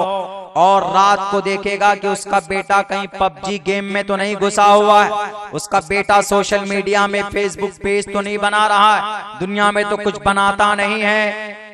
25 साल 30 साल के अच्छी उम्र के हो जाते हमारे नौजवान, कुछ तो बनाते नहीं, कम से कम फेसबुक पे वही पेज बनाने लग गए हैं। आप फेसबुक, सोशल मीडिया, मोबाइल जरूरत की चीज है। आप इनको सही इस्तेमाल भी कर सकते हैं, आप इनका गलत इस्तेमाल भी कर सकते हैं। आज मोबाइल का गलत इस्तेमाल ज्यादा होने लगा। वेब सीरीज सबसे ज्यादा मोबाइलों के जरिए देखा जाता है। पड़ोसी मुल्क का वेब सीरीज ने हमारे माओ बहनों के कल्चर को बदल कर रख दिया। जनाब, पड़ोसी मुल्क के वेब सीरीज में ये इस डिजाइन का कपड़ा है, इस डिजाइन का बुर्का है, इस डिजाइन का नकाब है, पैंट, वो उस पर अमल करते, वो भूल जाते हैं कि जिन्होंने कुर्बानी दे देकर इस्लाम को यहाँ तक पहुंचाया, उनका कौन सा तरीका था। हमारी माँ और बहनों को शायद नहीं मालूम, पड़ोसी मुल्क के एक्टर और एक्ट्रेस के कल्चर तो आपको पता होते। याद रखिए, अगर आपने इनको अपना रोल मॉडल बनाया तो बीबी सुमैया की कुर्बानी का आपको जवाब देना होगा। हजरत आसिया रजी अल्लाह ताला अन्हा की कुर्बानी को आपको जवाब देना होगा। और तो और जनाब, उम्मे अम्मारा ने इतनी कुर्बानी पेश की, बीबी सुमैया के जिस्म के 2 टुकड़े हुए, उनका क्या तरीका था आप कभी जानने की कोशिश नहीं करते। इन मोबाइलों के जरिए से आपके ईमान को खोखला किया जा रहा है, आपके घर के अंदर हराम कारी की कोशिश की जा रही है। आप मोबाइल रखिए लेकिन उसका सही इस्तेमाल कीजिए, उनका इस्तेमाल ज्यादा से ज्यादा हो, फोन के लिए होना चाहिए। या अगर और ज्यादा आप काम कर सकते हैं तो आप बैंकिंग का काम कर सकते, आप नेट के जरिए से जो काम पॉसिबल है, जायज है, वो काम आप कर सकते। लेकिन वेब सीरीज कौन सी जरूरत है, लेकिन क्या फेसबुक पे ऊपर पेज बनाना, आईडी बनाना, क्या ये जरूरत है? व्हाट्सएप के ऊपर ग्रुप बनाना, क्या ये जरूरी है? आप बताइए। ये फेसबुक का जो फाउंडर है मार्क जुकरबर्ग, ये पहले एथिक्स था, अभी ये यहूदी धर्म को ये कबूल किया हुआ। व्हाट्सएप को बनाने वाला एक यहूदी, यूट्यूब को बनाने वाले 3 लोग, उनमें से 2 यहूदी, उनमें से 1 मुसलमान है। सोशल मीडिया को बहुत बाद के जमाने में लॉन्च किया गया। आपके बच्चों के दिलो दिमाग को मनहूस बनाने के लिए, खब्तुल हवास बनाने के लिए अगर 24 घंटे होते हैं दिन और रात के, तो मैं आपको दावे के साथ कह सकता हूं कम से कम 9 घंटे हमारे बच्चों के सोशल मीडिया पे जाते हैं। आप देखिए, घर पे बैठा हुआ है तो सोशल मीडिया, वही गेम, वही फेसबुक, वही वेब सीरीज, वही यूट्यूब पर वीडियोस। आपको अगर यकीनन मोबाइल से इतनी मोहब्बत है तो आप किताबें डाउनलोड कर लीजिए। 2800 किताब मेरे मोबाइल के अंदर मैं आपको दिखा सकता हूँ, 2800 किताब मैं अपने मोबाइल के अंदर आपको दिखा सकता हूँ। उस मोबाइल का सही इस्तेमाल भी कर सकते हैं आप। ये यहूदियों की साजिशें, गलत चीजें गलत तरीके पर आपके मोबाइल के अंदर इंस्टॉल किया जाता है और आप जनाब उसको फैशन समझकर देखते, कल्चर समझकर देखते। जरा याद करो, कुर्बानी किन की? अल्लाह के नबी अलैहिस्सलाम की। अल्लाह के नबी अलैहिस्सलाम के सर पर, उनके कंधे पर ओजड़ियां डाल दी जाती थी। उस वक्त बीबी फातिमा आकर कहती थी कि अल्लाह के नबी अलैहिस्सलाम को क्यों तुम लोग इतना जुल्म सितम करते हो? उनके ऊपर भी जुल्म किया जाता था। हजरत फातिमा रजी अल्लाह ताला अन्हा के ऊपर आपकी प्यारी बीबी मरने से पहले भी हजरत अली से वसीयत करते हैं कि अली, पूरी जिंदगी के अंदर मेरी शक्ल किसी ने नहीं देखी है, लेकिन मैं ये चाहती हूं कि मरने के बाद भी मेरी शक्ल कोई ना देख पाए। ये होती है तक़वा, ये होती है शरीयत से मोहब्बत। और हम आज ऐसे हैं कि पड़ोसी मुल्क के अंदर कौन सा डिजाइन, कौन सा फैशन अवेलेबल है, आपके लिए रोल मॉडल हमारी समाज की माँ और बहनों अज़वाज मुतहहारात हैं। अल्लाह के नबी अलैहिस्सलाम की प्यारी बीवियां और आप अलैहिस्सलाम की बेटियां, इनकी जिंदगी आपके लिए मशाले राह है। इनकी जिंदगी आपके लिए रोल मॉडल है। कोई एक्टर और एक्ट्रेस जिनके ईमान और अकीदे का पता नहीं, आज हम इनको कहते हैं सलमान खान, शाहरुख खान, पठान, करोड़ों रुपए कमा लिया, यही हमारे रोल मॉडल है, यही खुदा है। कल कयामत में मार मार कर बंदर की तरह लाल किए जाएंगे, देख लीजिएगा। नफ्सी नफ्सी के आलम में ये होंगे, कोई अपने आप को नहीं बचा पाएगा। अपने आपको अगर कोई बचा पाएगा, वनहन नफ्सानिल हवा फइन्नल जन्नत हियल मअवा, आप बुराई से रुके होंगे तो अल्लाह तबारक व तआला आपका ठिकाना जन्नत करेगा।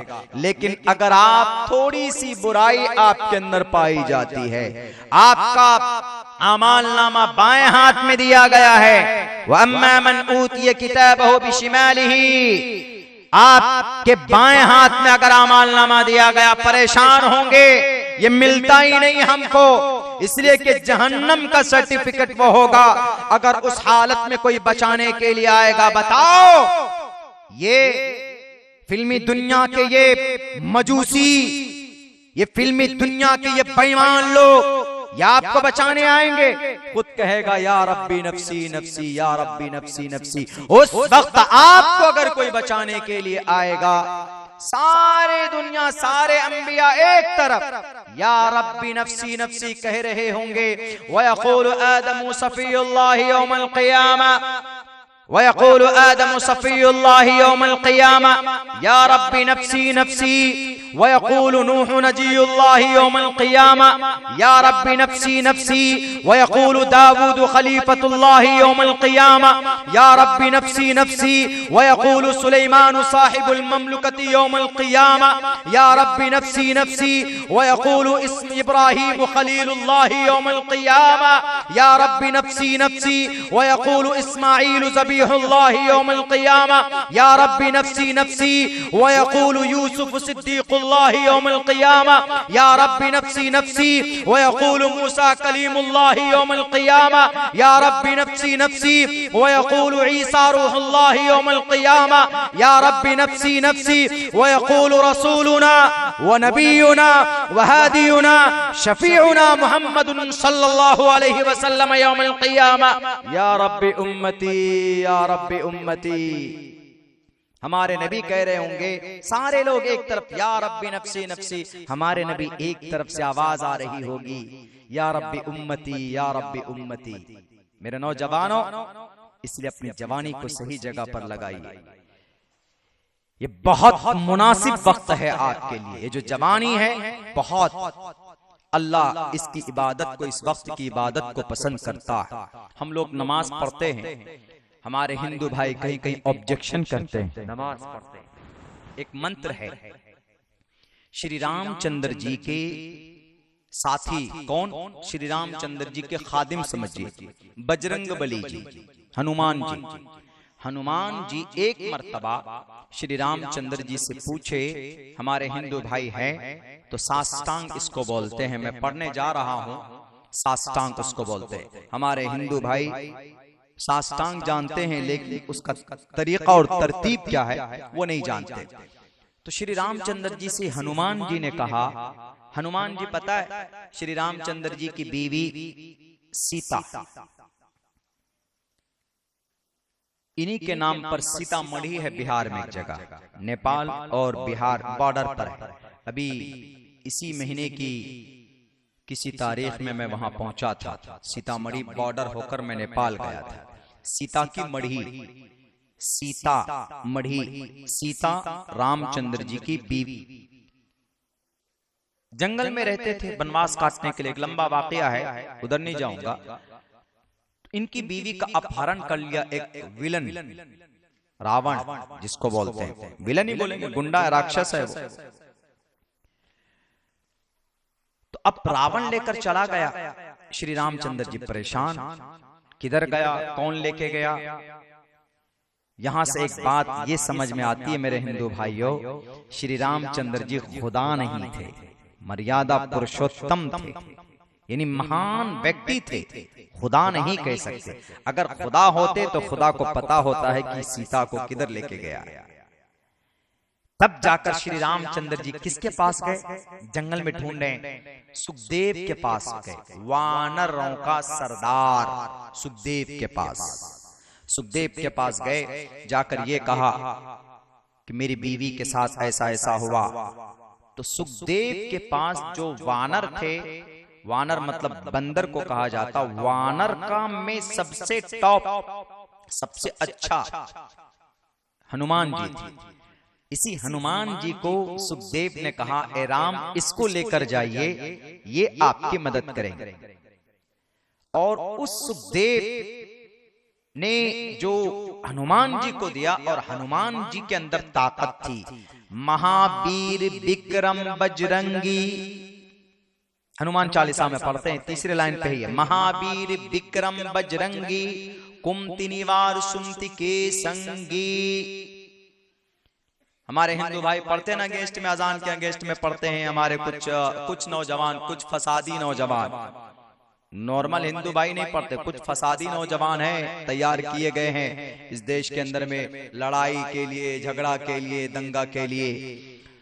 महावीर विक्रम बजरंगी, बड़ी ताकत थी उनमें, लेकिन अपनी ताकत को, जिनके दिमाग में भूसा भरा होता था, उसका निवारण करते थे, यानी उसको ठीक करते थे। कुमति सुमति के संगी, और जो अच्छा होता था उसका साथ देते थे। उनकी ताकत, इतनी ताकत के मालिक। तो जब ये गए तो खैर जाने के बाद फिर वो रावण का पता चला, रावण के लंके में गए, वहां पर जाकर पूरी लड़ाई लड़ी गई। फिर श्री रामचंद्र जी अपने पूरे सेना के साथ, पूरे चरिंद परिंद के साथ गए। वो जाने के लिए बीच में नदी पड़ती थी, उस नदी के अंदर में छोटे छोटे जानवर भी मुंह में पत्थर और कंकर ला करके उसमें एक पुल बनाया, उसमें एक बांध वजूद में लाया, बिल्ड किया। उसके बाद उसके ऊपर गए, जाने के बाद रावण से मुकाबला किए, तब आए तो बैरकत एक लंबा अरसा चला। तो उसी बीच में श्री हनुमान जी ने पूछा रामचंद्र जी से, मर्यादा पुरुषोत्तम, जरा हमें बताइए हम साष्टांग कैसे गिने। तो वो श्री रामचंद्र जी ने कहा हनुमान को कि साष्टांग तुम करो, पथमा दारका जीवा दियोद दियन मुजियते तृतीयानन को डलाकार चतुर्थर देव चंद्र का पंचम विनदो संयुक्ता। पथमा दारका, पहले नंबर पर सीधे खड़े हो जाओ, दियोद दियन मुजियते थोड़ा सा दुख जाओ, तृतीयानन को डलाकार कुंडली मारकर बैठ जाओ, पंचम विनदो संयुक्ता, तृतीयानन को डलाकार पंचम विनदो संयुक्ता। पांचवें नंबर पर शांति के साथ अपने उस ध्यान से बाहर निकलो। पथमादार का सीधे खड़े हो जाओ। नमाज में भी तकबीर तहरीमा क़याम यानी सीधा खड़ा होना फर्ज है कि नहीं। दियो दिदियन मुजियते, दूसरे नंबर पर झुक जाओ। नमाज में भी झुकने की एक तरकीब कब होती है, जब आप रुकू में जाते हैं। तृतीयानन को डलाकार, तीसरे नंबर पर कुंडली मार कर बैठ जाओ। नमाज में भी जब आप कायदा उला कायदा क़िरा में बैठते हैं तो कुंडली मार कर बैठते हैं। एंड पंचम बिंदु संयुक्ता, और 5वें नंबर पर उस अपनी शांति के साथ अब ध्यान से बाहर आओ। जब आप नमाज से बाहर आते हैं तो कैसे आते हैं? शांति के साथ अस्सलामु अलैकुम व रहमतुल्लाह, अस्सलामु अलैकुम व रहमतुल्लाह।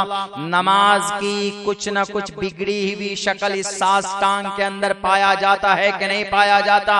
इसीलिए हम कभी कभी कहते हैं कि हमारे हिंदुस्तान के सनातन धर्मी भाइयों, इस्लाम के अंदर जो अहकामात बयान किए गए कहीं न कहीं किसी न किसी शक्ल में, टूटी फूटी ही शक्ल में आपके ग्रंथों के अंदर जरूर मौजूद है। इस्लाम के अंदर जो पैगाम है, इस्लाम के अंदर जो तरीक़ा इबादत है, इस्लाम के अंदर जो नबी पाक अलैहिस्सलातु वस्सलाम के जो तरीक़े और जो सुन्नत है वह आपकी किताबों के अंदर भी पाई जाती है। आप पढ़िए, उनको देखिए तो आपको पता चलेगा। नबी पाक अलैहिस्सलातु वस्सलाम खुसूसन जवानों पर ज्यादा जोर दिया करते थे। हम क्या समझते हैं कि अल्लाह के नबी 40 साल की उम्र में नबूवत मिली, तब जाकर नबी पाक अलैहिस्सलातु वस्सलाम अपनी जैसे उम्र दराज आदमियों को लगाए? नहीं मेरे नौजवान साथियों, हजरत अली रजी अल्लाह ताला अन्हु 12 साल की उम्र थी उनकी जब अल्लाह के नबी के पास आए और आकर कहने लगे कि अल्लाह के नबी, I want to convert my religion into the Islam. अरबी में कही होगी, मैं इंग्लिश में मैंने पढ़ा है, मैं एनसाइक्लोपीडिया में जो पढ़ा है, सीरत में तो पता ही है, लेकिन एनसाइक्लोपीडिया के मैं अल्फाज आपके सामने रख रहा हूँ। अल्लाह के नबी अलैहिस्सलातु वस्सलाम ने कहा कि why did you come here, you have to ask your father. तुम पहले जाओ अपने अब्बा से पूछो।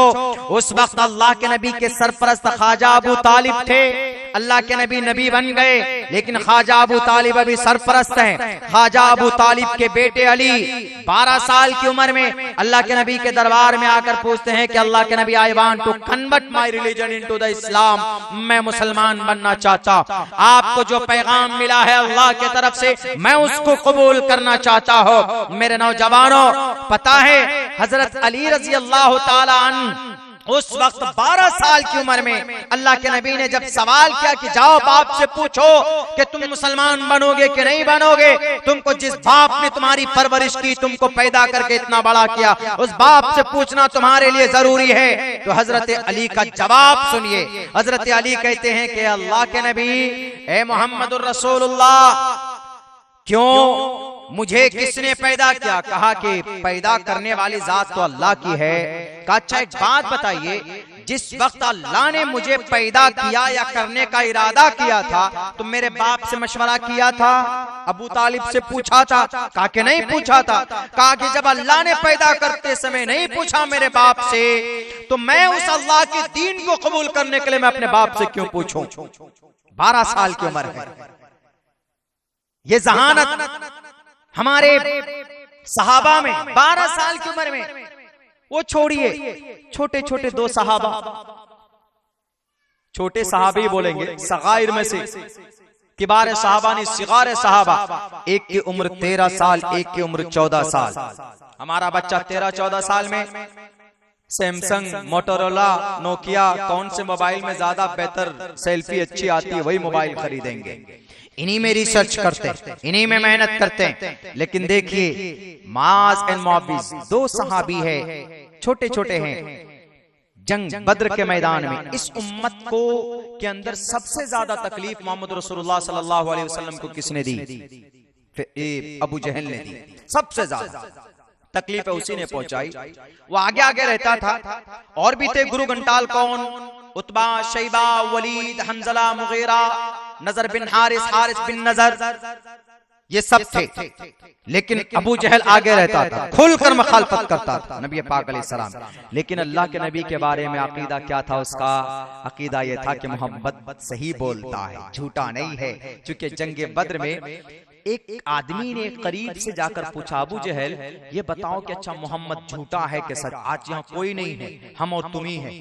अपना उसका कोई दोस्त था, वो कहने लगा कि अखनस इब्न शुरैक, मैं अल्लाह को गवाह मानकर बोलता हूँ, अल्लाह एक है और इस जमीन पर मोहम्मद सच्चा है, मोहम्मद झूठ नहीं बोलता। कहा तुम फिर उनकी बात क्यों नहीं मानते हो? कहा अगर मैं बात मानूंगा मजा कहां से आएगा कंपटीशन का? मुझे सब सरदार कैसे मानेंगे? तो गुलामी हो जाएगी, मैं उनकी गुलामी कर लूंगा। इसीलिए अपनी सरदारी बरकरार रखने के लिए मैं ऐसा कर रहा हूं।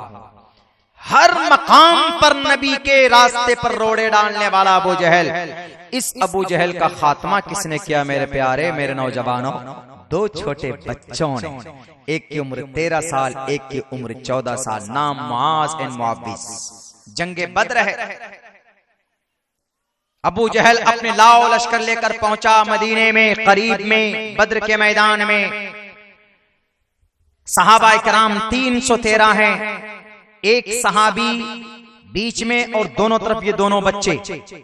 ये जो बीच में सहाबी थे ये सोच रहे थे, अरे ये दोनों छोटे छोटे बच्चे आ गए बीच में, अभी लड़ाई होने लगी, तलवार चलने लगी, तो मेरी मदद कौन करेगा? ये बच्चों को संभालूंगा या ये लड़ने नहीं देंगे मुझे? ये सोच ही रहे थे वो सहाबी। इतने में मुआज एंड मुआविज एक बोलता है कि चाचा आप अबू जहल को जानते हो? तो उन्होंने कहा क्या करोगे अबू जहल का? कहा क्या करूंगा, नालायक मोहम्मद रसूलुल्लाह को गाली देता है, आज छोड़ूंगा नहीं, आप सिर्फ बता दो कौन है सामने। कुफ्फार मक्का की लश्कर। दूसरी तरफ से इतने में वो, इसकी बात पूरी नहीं होती, दूसरी तरफ से वो कहता कि चचा जरा आप पहचानते हो, जरा बताओ तो कौन है उनमें से वो जो घोड़े लेकर उधर 2-3 घूम रहे हैं? उन्होंने कहा कि वो जो घोड़े में हाथ में छड़ी है, जो लाइनें सही कर रहा, वही अबू जहल है। इतना सुनना था कि दोनों रुके नहीं, फौरन तलवार लेकर दौड़ते हैं। छोटे बच्चे थे, 13 साल 14 साल की उम्र के छोटे मासूम से बच्चे जाते हैं और पूरी ताकत के साथ वार करते हैं। तलवार से वार करते हैं तो अबू जहल घोड़े पर था, घोड़े की हाइट इतनी थी कि इतनी जोर से वार करते हैं तो अबू जहल की ये टांग में यहाँ पर तलवार लगती, और इतनी जोर से तलवार लगी कि अबू जहल घोड़े से नीचे गिर पड़ा।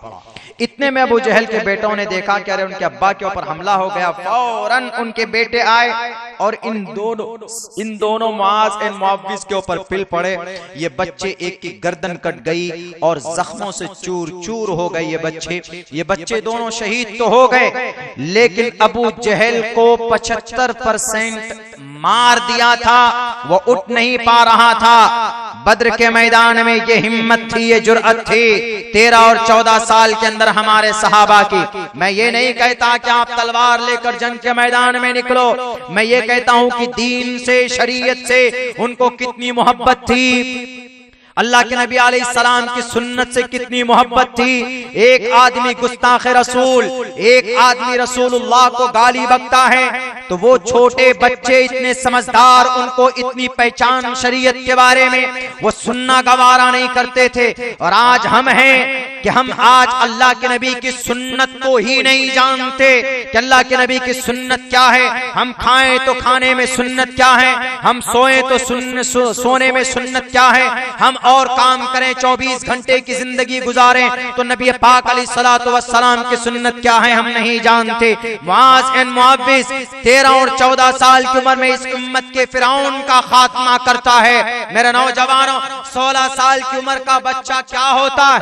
16 साल की उम्र में हजरत अब्दुल्लाह इब्न अब्बास तफसीर के इमाम बन गए थे। जब मुफस्सिरीन बैठकर कुरान की किसी आयत की तफसीर करते हैं, इख्तिलाफ आ जाता है, लेकिन जब अब्दुल्लाह इब्न अब्बास का कौल आ जाए तो टोटल तफसीरीन के इख्तिलाफात खत्म हो जाते हैं। कुरान करीम की तफसीर के इमाम बने कौन? अब्दुल्लाह इब्न अब्बास, मात्र 16 साल की उम्र में। इमाम मालिक को ले लीजिए मेरे नौजवानों, 17 साल की उम्र में जस्टिस ऑफ इस्लाम इन मदीनतुल मुनव्वरा, 17 साल की उम्र में मदीनतुल मुनव्वरा के वो जज बन गए थे इस्लाम के।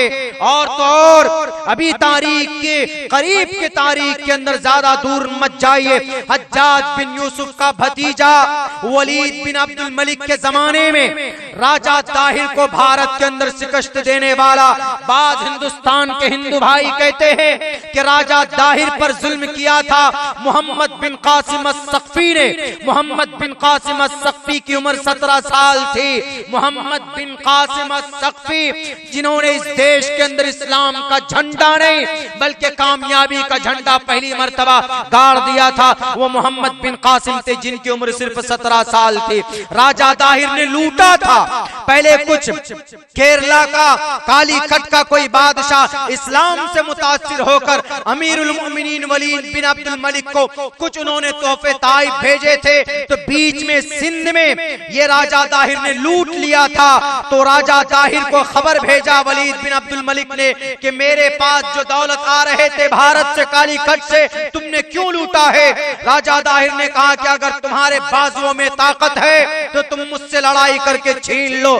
तब जाकर हज्जाज बिन यूसुफ से वलीद बिन अब्दुल मलिक ने कहा कि ऐसे बहादुर को भेजो कि वलीद राजा दाहिर को उनकी औकात याद दिला दे। तो हज्जाज बिन यूसुफ की नजर एक नौजवान पर टिकी थी। उस नौजवान का नाम मोहम्मद बिन कासिम अस्सफ़ी रहमतुल्लाहि अलैह था। कभी नमाज कज़ा नहीं होती थी। ये वसीयत की थी हज्जाज बिन यूसुफ ने, किसी की इबादत खाने को मत तोड़ना, किसी बूढ़े को मत मारना, किसी औरत के ऊपर हाथ मत उठाना, और फिर हरियाली फसल की खेतियों को बर्बाद मत करना। तुम्हारे सामने में लड़ने वाला जो लड़ाकू होगा उसी से मुकाबला करना। ये उस वक्त में रियायत होती थी। फौजी में लड़ते थे, लेकिन आज जंग होती है, निहत्थों के ऊपर बम बरसाया जाता है। 35,000 टन बारूद बरसाया गया है। अभी पिछले 65 दिनों के अंदर गजा पट्टी के ऊपर जालिमों ने, इन यहूदियों ने, इन जुडाइज्म ने, आज कोई दुनिया के अंदर कहने वाला नहीं है कि तुमने 25,000 मासूम औरतों को और 5,000 मासूम बच्चों को तुमने बारूद डालकर दफन कर दिया है। तुम इस देश के अंदर नहीं, तुम पूरी दुनिया के अंदर तुम दहशतगर्द हो, तुम आतंकवाद हो। तुमको लड़ना है, लड़ो हमास के मुजाहिदीन से, लेकिन मासूम इंसानों को कत्ल करके अपने आप को हीरो समझते हो। ये देश नहीं, ये कानून जंग के खिलाफ है। मोहम्मद बिन कासिम आते हैं, राजा दाहिर से मुकाबला करते हैं। राजा दाहिर को 5 दिन के अंदर उनकी औकात याद दिला देते, तब जाकर लड़ाई फाइनल हो जाती। मोहम्मद बिन कासिम अस्सफ़ी 17 साल की उम्र में वादिये सिंध में कामयाबी का झंडा गाड़ते हैं और फिर वापस चले जाते हैं। कितनी उम्र थी मेरे नौजवानों? मात्र 17 साल की उम्र। और हमारे 17 साल की उम्र का बच्चा हमारे नबी के बारे में नहीं जानता। कोई वेब सीरीज आ जाए, अरे पाकिस्तान का पड़ोसी मुल्क का एक वेब सीरीज बहुत फेमस है, हमारी माएं बहनें भी इसमें आगे रहती। रोल मॉडल आपका अगर कोई हो सकता है, हमारे माओ बहनों के लिए भी, हमारे नौजवानों के लिए भी कोई शक नहीं है। अल्लाह के नबी अलैहिस्सलातु वस्सलाम की जिंदगी और आपके सहाबा की जिंदगी, इसीलिए कहा गया अस्हाबी कन्नुजूम बिअय्यिहिम इक्तदैतुम इह्तदैतुम। अल्लाह ने सिर्फ कुरान और हदीस में नहीं, बल्कि सहाबा किराम के बारे में संस्कृत जुबान में भी कहा।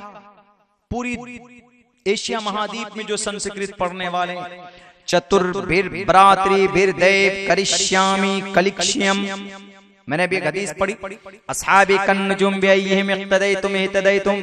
मेरे सहाबा सितारों के मानिंद हैं, जिसकी भी इक्तदा करोगे कामयाब हो जाओगे। अल्लाह के नबी फरमाते हैं संस्कृत में, चतुर्भिर भ्रातृभिर दैव करिष्यामि कलिक्ष्यम। चतुर्भिर भ्रातृभिर दैव, 4 गुरु ज्ञानी जो हमेशा अंतिम महर्षि के साथ रहते थे, हमेशा उनमें से किसी एक की भी पैरवी कर लोगे, करिष्यामी कलिक्ष्यम, तो आने वाले वक्त में कामयाबी तुम्हारी कदम चूमेगी। वो 4 कौन? खुलाफाए राशिदीन, अबू बकर, उमर, उस्मान और अली। देखिए संस्कृत, कुरान और हदीस के अंदर इतने श्री रामचंद्र जी, रावण या और दूसरे खुराफाती जितने भी दुनिया के अंदर, क्रिश्चियनों के अंदर, जोडाइज्म के अंदर, कन्फ्यूशनिज्म के अंदर और जैन के अंदर, बौद्ध के अंदर जो अकीदे की गड़बड़ी है, उनकी पैरवी के बारे में कुरान साफ लफ्जों में कहता है, किसी की भी पैरवी कर लो, नहीं पहुंच सकते तुम, लेकिन एक इंसान की पैरवी कर लो, अल्लाह और उसके रसूल की पैरवी कर लो, फकद फास। उलमा जानते हैं मन अता अल्लाह व रसूला, ये नहीं कहा कि मन अता सलमान शाहरुख खान, नहीं कहा। कल के बच्चे मनहूस कौम के लिए रोल मॉडल नहीं, कौम के जवानों को बिगाड़ते हैं, फिल्में बनाते हैं, क्या औरियानियत होती है, वेब सीरीज बनता है, क्या औरतों के लिए वही सास बहू, वही घर में झगड़ा, फैशन। बेहतर जिंदगी अगर कहीं है मन अता अल्लाह व रसूल, अल्लाह रोल मॉडल नहीं है, अल्लाह तबारक व ताला रोल मॉडल नहीं है, मतलब अल्लाह का कोई अमल आप नहीं देख सकते। इसीलिए अल्लाह तबारक व ताला ने कहा फरमान मेरा होगा, तरीका मोहम्मद का होगा। इसीलिए जो इंसान अल्लाह के फरमान के मुताबिक अल्लाह और उसके रसूल दोनों की इत्तिबा कर लेगा, फकद फाज। ये कद है अरबी में, जब ये माजी में दाखिल होता है तो ये यकीन का माना देता है, यकीन का, यकीनन वो कामयाब हो गया जिसने अल्लाह और उसके रसूल को माना। जैसे कोई इंसान यूपीएससी में कामयाब हो गया, कहते भाई कामयाब हो गया, रिजल्ट मिल गया, चलो डीएम बन गए, यू विल बी सिलेक्टेड, तुम 1 महीने के अंदर में डीएम बन जाओगे, कामयाब हो गया। तो ऐसे ही इस्लाम में कहा गया जो आदमी अल्लाह और उसके रसूल को मान लेता है, पैरवी कर लेता है, फकद फाज, यकीनन वो कामयाब हो गया है, उसमें कोई शक ही नहीं है उसके कामयाबी में। और मेरे भाइयों, जब आप, मेरे नौजवानों, जब कोई आप अपनी जिंदगी के अंदर ऐसा इनकलाबी पहलू उठाते, कदम उठाते हैं, तो अल्लाह तबारक व तआला आपको मिसाल बनाता है। मैंने अभी कुरान करीम के अंदर एक आयत पढ़ी, अस्हाबे कहफ कौन थे? वो बूढ़े थे? नहीं, जवान थे, पैसे वाले थे, बहुत पैसे, सरदारों के बेटे थे वो अस्हाबे कहफ। ज्यादा नहीं थे, बहुत थोड़े थे, लेकिन उन्होंने अल्लाह के अकीदे के खिलाफ जो बादशाह आवाज बुलंद कर रहा था उसके खिलाफ खड़ा हो गया। आज हम और आप खड़े नहीं होते। अभी मैं मेघालय में प्रोग्राम था मेरा परसों को, तो वहां हम गए, तो वहां हमसे ये कहा गया कि मौलाना सिर्फ सीरत पे आपको बात करनी है, कुछ भी नहीं बोलना है। हमने कहा क्यों? कुछ भी नहीं बोलने का मतलब शरीयत की को जो बदनाम कर हैं, तो हमारी शरीयत क्या है वो तो हम बोलना पड़ेगा हमें। बोला नहीं नहीं, यहाँ हम लोग थोड़ा उसमें रहते, डरे और सहमे हुए रहते हैं, मतलब हम लोग थोड़ा नहीं उलझते। हमने कहा कि ये बेईमानी है, ये बुज़दिली है, ईमान आपके अंदर नहीं है। अगर शरीयत और कुरान के खिलाफ कोई अकीदा लेकर आए, कोई तरीका लेकर आए, आपको जानकारी है तो आप खड़े हो जाइए अपने अकीदे और शरीयत के पैगाम को लेकर। चाहे कोई कानून बने, कुछ भी बने, भारत के अंदर एक कानून बनाया गया है, article number 25, Indian constitution article number 25, freedom of conscience and free profession, practice propagation of the religion. हर आदमी को सोचने की आजादी, अमल की आजादी, इबादत की आजादी, अकीदे की आजादी, अपने धर्म की अच्छी बातें रखने की आजादी। पता है अस्हाबे कहफ, अल्लाह के नबी से सवाल किया गया। अल्लाह के नबी जब नबी बने तो कुरैश मक्का हमेशा परेशान करते थे, जलील करते थे। एक मर्तबा अबू जहल ने कहा कि रुको, मोहम्मद रसूलुल्लाह को थोड़ा रुस्वा करते हैं, जलील करते हैं, इनकी आजमाइश करते हैं। 2-3 आदमी को मदीना भेजा कि जाओ मदीने में पूछ करके आओ कि कुछ ऐसा बताइए, हम मोहम्मद से पूछें तो वो जवाब न दे पाए, फिर हम उनको चिढ़ाएं, लोगों के सामने में हम जलील करें। तो अल्लाह के नबी के पास उनको जलील करने के लिए मदीना कुछ लोगों को भेजा। जब मदीने में गए वो लोग, तो मदीने में कुछ यहूदी आलिम थे जो उनकी किताब तौरेत और इंजील के अंदर जो उनकी नबी के बारे में पेशीन गोई, नबी के बारे में बातें कही गई थी, पहले के वाकयात। तो अस्हाबे कहफ का वाकया भी पहले का था, लेकिन तौरेत और इंजील में यह मज़कूर था। तो उन यहूदियों ने कहा कि ठीक है, 3 बात पूछना, अगर वो तीनों बातों का जवाब दे दें तो भी सच्चे नहीं है, समझ लेना झूठा है। उनमें से एक का जवाब दें, दो का ना दें तो भी समझ लेना वो झूठा है। दो का जवाब दे दें, एक का जवाब ना दें, तीन बात बता रहा हूं, तीन सवाल करना, दो का जवाब दे दे, एक का ना दे तो समझ लेना कि वो सच्चा है अपने दावे में। तो तीन सवाल क्या था? एक सवाल था रूह के बारे में कि जाओ पूछना कि रूह क्या है, और दूसरा सवाल ये पूछना कि बताओ उस शख्स के बारे में कि जो आदमी मशरिक से मगरिब तक पूरी दुनिया का सफर किया हो, हुकूमत की हो, कौन है वो। और तीसरे उन लोगों के बारे में पूछो कि जो एक गार में जाकर छुप गए थे शिर्क के खिलाफ लड़ते लड़ते, एक बादशाह के खिलाफ, लेकिन कभी भी सर को नहीं झुकाया था। बताओ वो कौन लोग हैं? जब वो लोग ये तीनों सवाल लेकर आए मोहम्मद रसूलुल्लाह के पास, आप अलैहिस्सलाम से पूछा कि मोहम्मद इब्न अब्दुल्ला, अपने आप को नबी बोलते हो, हमें जरा अच्छा बताओ, तुम तो नबी हो, तुम पर वही आती है, तो तुमको तो तुम्हारा अल्लाह बता देगा।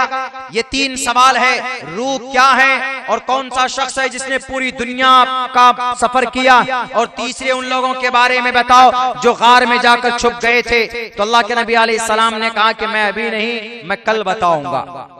इतना बोले, कल बताऊंगा। तो अल्लाह के नबी सोच रहे थे कि इस बीच में वही आ जाएगी, अल्लाह तबारक व तआला की तरफ से हमें ये खबर दे दी जाएंगी, मैं बता दूंगा। लेकिन आप ये कहना भूल गए इंशाअल्लाह। आप नहीं बोले, कहते हैं ना कि भाई मैं इंशाअल्लाह आ जाऊंगा, इंशाअल्लाह कल बता दूंगा, इंशाअल्लाह बोलते हैं, ये वहीं से है। अल्लाह के नबी नहीं बोले। तो 15 से 40 दिन के बीच में कहा जाता है 15 दिन या 40 दिन तक वही बंद हो गई, फरिश्ते का आना बंद हो गया। अब ये कुफ्फारे मक्का चिढ़ाते थे, देखो अपने आप को नबी बोलता है, 15-20 दिन हो गए अभी तक सवाल का जवाब नहीं बताया गया, कोई मत मानो इनकी बातों को, मोहम्मद इब्न अब्दुल्ला की बातों को। 15 दिन के बाद हजरत जिब्राइल अमीन आकर सबसे पहले कहते हैं कि भाई मोहम्मद रसूलुल्लाह, आप किसी चीज के बारे में ये मत कहिए कि मैं कल बताऊंगा या कल करूंगा या कल कहूंगा, लेकिन उसके साथ जोड़िए इंशाअल्लाह। इसीलिए कहा जाता है कोई भी काम कीजिए, नेक काम, बुरा काम नहीं।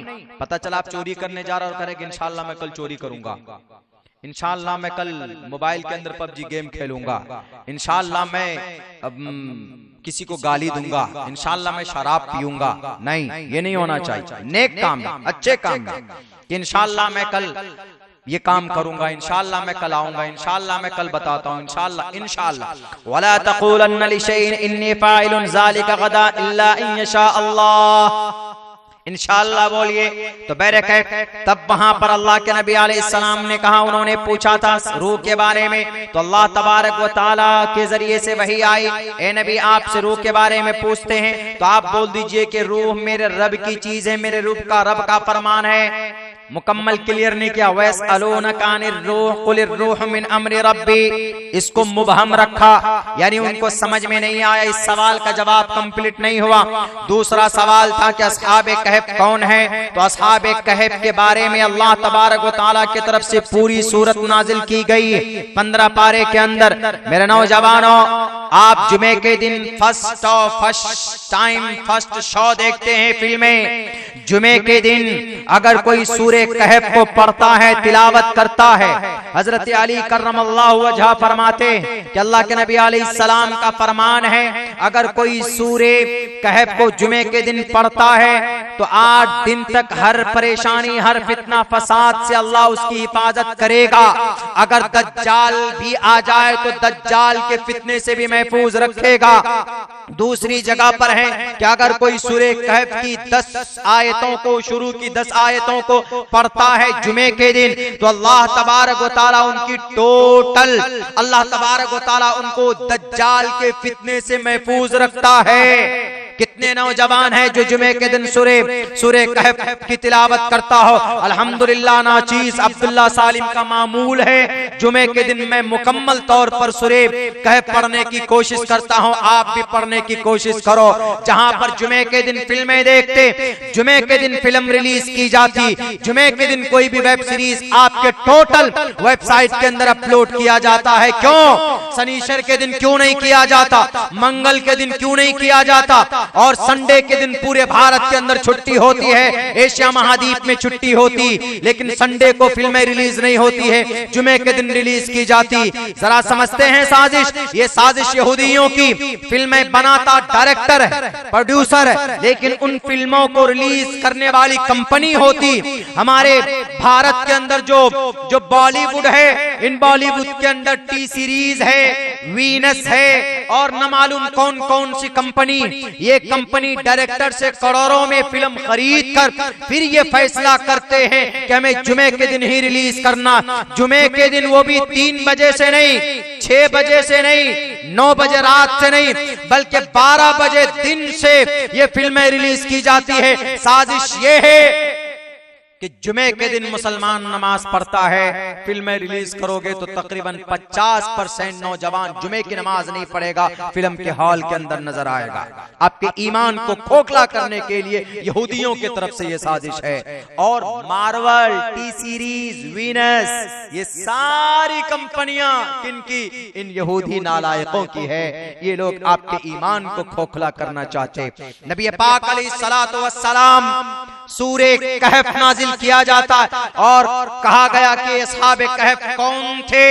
मुख्तसरन असहाबे कहफ के बारे में बताता हूं। बड़े रईस घराने के नौजवान थे, लेकिन देखा कि उनका बादशाह जो दकियानूस था वो कहता था कि अल्लाह के अलावा मेरी इबादत करो, मैं तुम्हारा बादशाह हूं। उन नौजवानों जवान थे। वक़ाल फित्यतुन आमनू बिरब्बिहिम वज़िदनाहुम हुदन वरबतना अला क़ुलूबिहिम इज़ क़ामू फ़क़ालू रब्बुना रब्बुस समावाति वल अर्ज़। उन नौजवानों ने कहा बादशाह से, ए बादशाह, मैं तुम्हारे दीन को, तुम्हारे खुदा को और तुमको खुदा नहीं मानता, हम उस खुदा को मानते हैं जिन्होंने मनी के नापाक कतरे से हमें इस जमीन पर खूबसूरत इंसान बनाया, जो सूरज को मशरिक से तुलू करता है, मगरिब में गुरूब करता है, जिसने सातों आसमान और जमीन को पैदा किया, चांद सूरज को पैदा किया, जिसने तुमको इंसान बनाया, तुमको 9 महीने के अंदर माँ के पेट में रखा, वहां पर तुमको ग़िज़ा दी है। हम उनको खुदा मानते हैं, हम खुदा उसको मानते हैं जिसने 6 करोड़ 30 लाख मुरब्बा मील के इलाके में इस जमीन को पैदा किया। हम खुदा उसको मानते हैं जिसने 14 करोड़ 6 लाख मुरब्बा मील के इलाके के अंदर समंदर को पैदा किया। हम खुदा उसको मानते हैं जो एक प्लैनेट के अंदर तकरीबन हमारे गैलेक्सी सिस्टम में 8 ग्रहों को पैदा किया है। हम खुदा उसको मानते हैं, तुमको खुदा नहीं मान सकते। बादशाह ने कहा अगर खुदा नहीं मानोगे तो कत्ल कर दिए जाओगे। वो नौजवान अपने गांव से शिर्क के खिलाफ, बादशाह के खिलाफ, बददीनी के खिलाफ निकलकर एक दरख्त के नीचे जाकर बैठ जाते हैं। वहां मशवरा करते हैं। एक दूसरे से पहले बात नहीं करते थे, लेकिन जब बात हुई तो अल्लाह तबारक व तआला से दुआ की।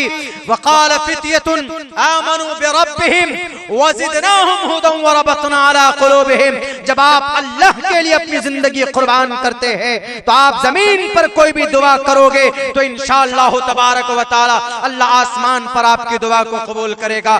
उन नौजवानों ने दुआ की, आमनू बिरब्बिहिम, अल्लाह, उन्होंने अपने रब पर ईमान लाया। वज़िदनाहुम हुदन वरबतना अला क़ुलूबिहिम, और अल्लाह ने उनके ईमान को तक़वियत दी और उनके दिल को जमा दिया है अल्लाह तबारक व तआला ने। और उनको एक गहरे गार के अंदर अल्लाह तबारक व तआला ने सुला दिया और वो कई सौ साल तक सोते रहे वहां पर।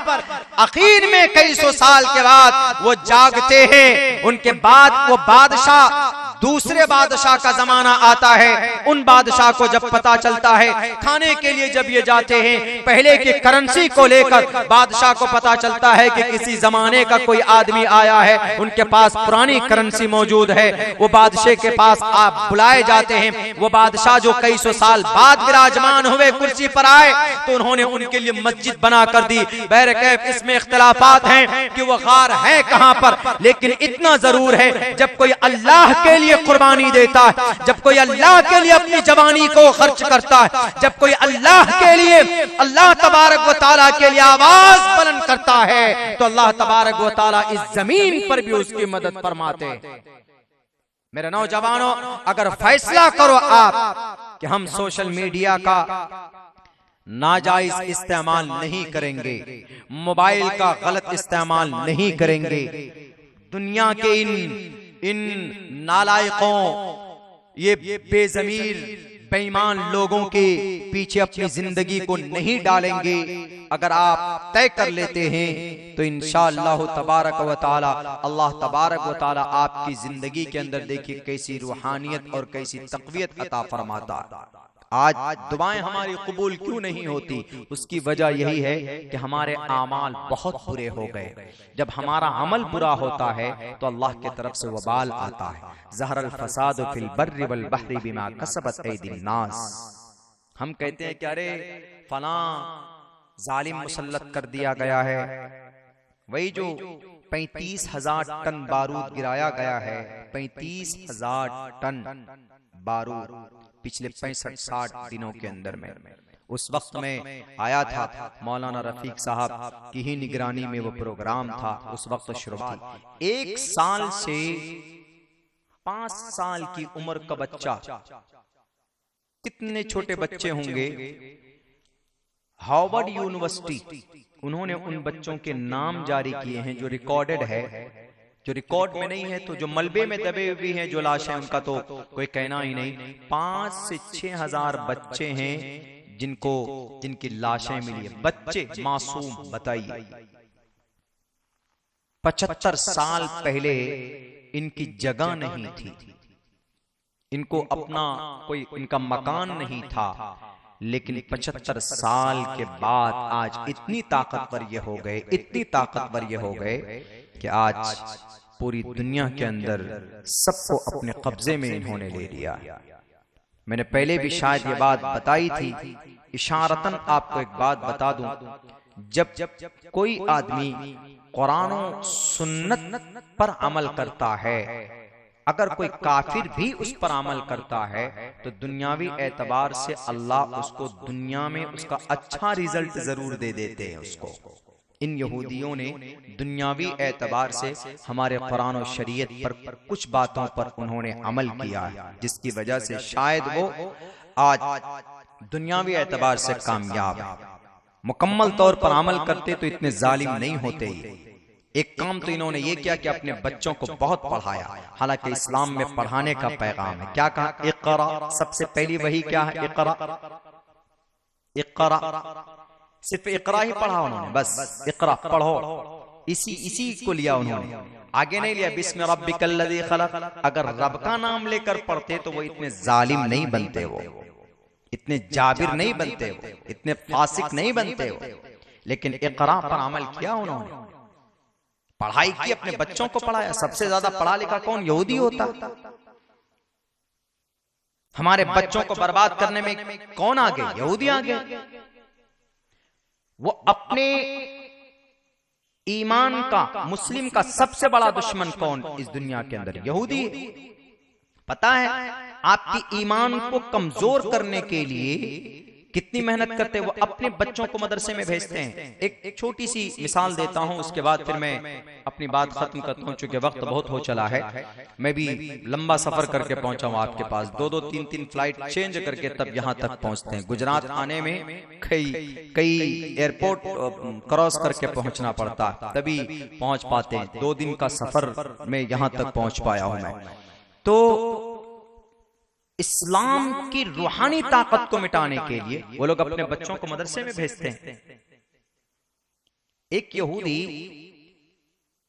सिर्फ एक चीज पर रिसर्च करने के लिए अपने बेटे को मदरसे में भेजा कि जाओ, हम टोटल मुसलमानों को कुफ्र की हालत में मारना चाहते हैं, काफिर बनाकर मारना चाहते हैं।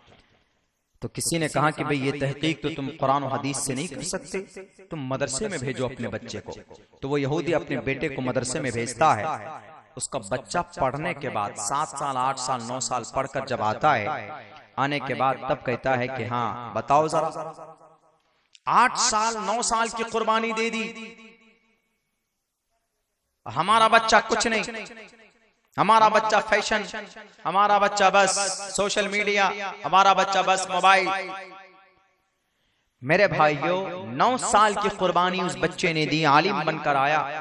इसलिए आलिम नहीं बना कि वो अल्लाह को राजी करेगा, इसलिए आया कि वो ईमान वालों की ईमान को सल्ब करेगा। जब वो आता है उसका बाप कहता है कि जरा बताओ हम इन मुसलमानों को कुफ्र की हालत में कैसे मारेंगे, जरा बताओ। कहा कि सिंपल है। कहा कि अच्छा ये बताओ कि अगर ये मुसलमान अगर कोई काम ना करें, ईमान पर गारंटी के साथ कौन सा अमल करने से इनकी मौत होगी, गारंटी के साथ, यानी नमाज भी ना पढ़े, रोजा भी अगर ना रखे, तो ऐसा अमल है जो मुसलमान करेगा तो वो ईमान की हालत में मरेगा, बताओ जरा। तो पता है वो बच्चा जो पढ़ के गया तो उसने कहा कि बहुत छोटा अमल है, अगर मोमिन उसको करता है तो मरते वक्त उसका खात्मा ईमान पर होगा, वो कुफ्र की हालत में नहीं मरेगा, मोमिन बनकर मरेगा। भली पूरी जिंदगी उसने इबादत न की हो, लेकिन अगर वो अमल करता है। कहा कौन सा अमल बता। कहा कि अगर मुसलमान मिस्वाक की सुन्नत पर अमल करे, मिस्वाक हम लोग भूल गए, मिस्वाक की सुन्नत पर अमल करे तो मिस्वाक के 70 फवाइद है, बहुत ज्यादा फवाइद है, लेकिन उनमें से एक फायदा ये भी है, अदना फायदा, उनमें से एक अदना फायदा यह है कि जो आदमी मिस्वाक करता हो अपनी जिंदगी में, उस आदमी की मौत हालत ईमान पर होगी। अदना फायदा मिस्वाक का। अच्छा ये मिस्वाक जो लकड़ी की दांत में करते हैं, कहा हाँ यही मिस्वाक इनके नबी की सुन्नत है, इनके नबी का तरीका है और इनके नबी बता करके गए। अच्छा तो इस अमल को खत्म करते हैं हम, इस मिस्वाक को ही खत्म कर देते हैं। फिर तब जाकर उन्होंने एक नई चीज इजाद की, कॉलगेट जो पेस्ट है, ये किनका है? हमारा आपका? ये यहूदियों का है, मेड इन यहूदी। Colgate has been made by यहूदी ने बनाया कॉलगेट को। और कॉलगेट के साथ में ओरल भी ब्रश इस्तेमाल करते, ब्रश पेस्ट लगाकर यहूदी। आज तकरीबन मैं दावे के साथ कह सकता हूं 80-85% मुसलमान कॉलगेट पेस्ट ब्रश इस्तेमाल करता है। लेकिन हाँ, कुर्बान जाइए हमारे तबलीग जमात के साथियों पर, मस्जिद में नमाज पढ़ने वाले साथियों पर, वह आज भी मिस्वाक का इस्तेमाल करते हैं। और आप कीजिए, सुन्नत रसूल है। अगर एक सुन्नत पर आप अमल करते हैं तो अल्लाह 100 शहीदों का सवाब अता फरमाता है। आपकी देखिए कितनी छोटी हम चीज समझते हैं इसको, मिस्वाक कोई वो नहीं है, चलिए नहीं करेंगे कोई दिक्कत नहीं है। लेकिन आपकी एक एक चीज को खत्म करने के लिए, सल्ब करने के लिए वो 9-9 साल की कुर्बानी दे रहे हैं, रिसर्च करने के लिए। यहूदियों ने दावा किया था कि हम तुम्हारी मस्जिदों में हराम कारी करवा देंगे। मुसलमानों ने कहा कि क्या जिना या सूद या डिस्को डांस या शराब या कबाब क्या होगा, क्या करा सकते हो? तुम शराब नहीं पिला सकते मस्जिद में, तुम जिना नहीं करा सकते मस्जिद में, तुम डांस नहीं करा सकते मस्जिद में, तुम झूठी बातें नहीं बुलवा सकते मस्जिद में। यहूदियों ने कहा कि तुम सोच भी नहीं सकते, हम हराम काम करवा देंगे तुम्हारे मस्जिदों में। मुसलमानों जाओ तो सही देखो। और यकीनन आज हमारे मस्जिदों में कभी कभी हराम काम होता है जिन्हें हम हराम नहीं समझते। क्या मोबाइल में जो गाना बजता है, मोबाइल में जो रिंगटोन जो लगाते हैं, संगीत है, म्यूजिक है। गाना क्यों हराम है? क्योंकि गाने में म्यूजिक आ जाए। आप नात पढ़िए, म्यूजिक आ जाइए, नात गलत। कुरान पढ़िए, म्यूजिक आ जाए तो आपका वो कुरान करीम का म्यूजिक के साथ मिलने की वजह से हराम। क्यों? फिर वो कुरान नहीं है, कुरान का मजाक है। कई सारे गुनाह लिखेंगे आपको। गाना म्यूजिक की वजह से हराम करार दिया गया। म्यूजिक ऐसी चीज है कि अगर कहीं पर बजे किसी साउंड में या किसी बड़े डीजे में तो आदमी के कदम, आदमी के कमर ऑटोमेटिक हिलने लग जाते। इसीलिए हुर्मत जो हराम है, गाना सुनना, सुनाना, बजाना, रिकॉर्ड कराना म्यूजिक की वजह से। और आज हमारे मोबाइलों के अंदर अभी तो अल्लाह किसी मस्जिद में तो बह के स्विच ऑफ कर लीजिए, साइलेंट पे कर लीजिए या साइलेंट मोड पे रखते हैं, वरना पहले जब शुरू में चला था तो कभी उधर बजना टूलू लूलू लूलू टूलू लूलू, सब नमाज हो रहे उधर शुरू, नमाज हो रहे उधर गाना चालू, नमाज हो रहे उधर म्यूजिक चालू। वही अंग्रेज यहूदी कामयाब हुआ कि तुम्हारे मस्जिदों में, नमाजों में हराम काम करवा दूंगा, हम जिन्हें सोच नहीं सकते वो इस पर अमल करके दिखा दिया। मेरे भाइयों, इन यहूदियों की साजिश से बचो मेरे नौजवानों, अपनी जवानी को सही काम पर लगाओ। हजरत उमर फारूक 26 साल की उम्र में मुसलमान बन गए थे, हजरत उस्मान 20 साल की उम्र में, हजरत अबू बकर सिद्दीक 35 साल की उम्र में। इसीलिए खुदा के वास्ते अपनी जवानी को, अपनी जिंदगी को अल्लाह तबारक व तआला के लिए आप कुर्बान कीजिए। इबादत के वक्त में इबादत कीजिए, नमाज के वक्त में नमाज पढ़िए। आपको अलग टाइम नहीं मांगा जा रहा है कि भाई आप हमेशा अल्लाहु अकबर या तस्बीह पढ़ते रहिए या हमेशा जमात में जाते रहिए। नहीं सीखे हैं आप कुछ कुरान और शरीयत के बारे में, अकीदे के बारे में, तो तबलीग में चले जाइए। तबलीग में जाकर जो कुछ भी सीखते हैं तो अपने घर के अंदर आकर बताइए। ऐसा नहीं कि अगर आप तबलीग में चले गए, आप नमाजी बन गए, आपके घर के अंदर आपकी बीवी बाल बच्चे नमाजी नहीं है तो अल्लाह पूछेगा, या अय्युहन्नासु क़ू अनफुसकुम व अहलीकुम नारा, खुद भी बचो, अपने घर के अंदर भी सब लोगों को बचाओ। तबलीग में जाइए इस नीयत से कि हम जाते हैं सीखने के लिए, मुबल्लिग की हैसियत से मत जाइए कि मैं जा रहा हूं तबलीग करूंगा, लोगों को सिखाऊंगा। नहीं, अगर ये नीयत है तो आप कभी भी कामयाब नहीं हो पाएंगे। तबलीग में लगना बहुत आसान है, लगे रहना बड़ी बात है। लगे रहिए, जमकर काम कीजिए, रज़ाए इलाही के लिए काम कीजिए, अपने मुआशरे के अंदर तब्दीली लाने के लिए काम कीजिए। इंशाअल्लाह तबारक व तआला एक दिन वो आएगा जब अल्लाह तबारक व तआला ने हजरत फातिमा से कहा था कि फातिमा, अपने बाप को इस हालत में देख रहे हो, गवाह रहेगा ये कलीमा।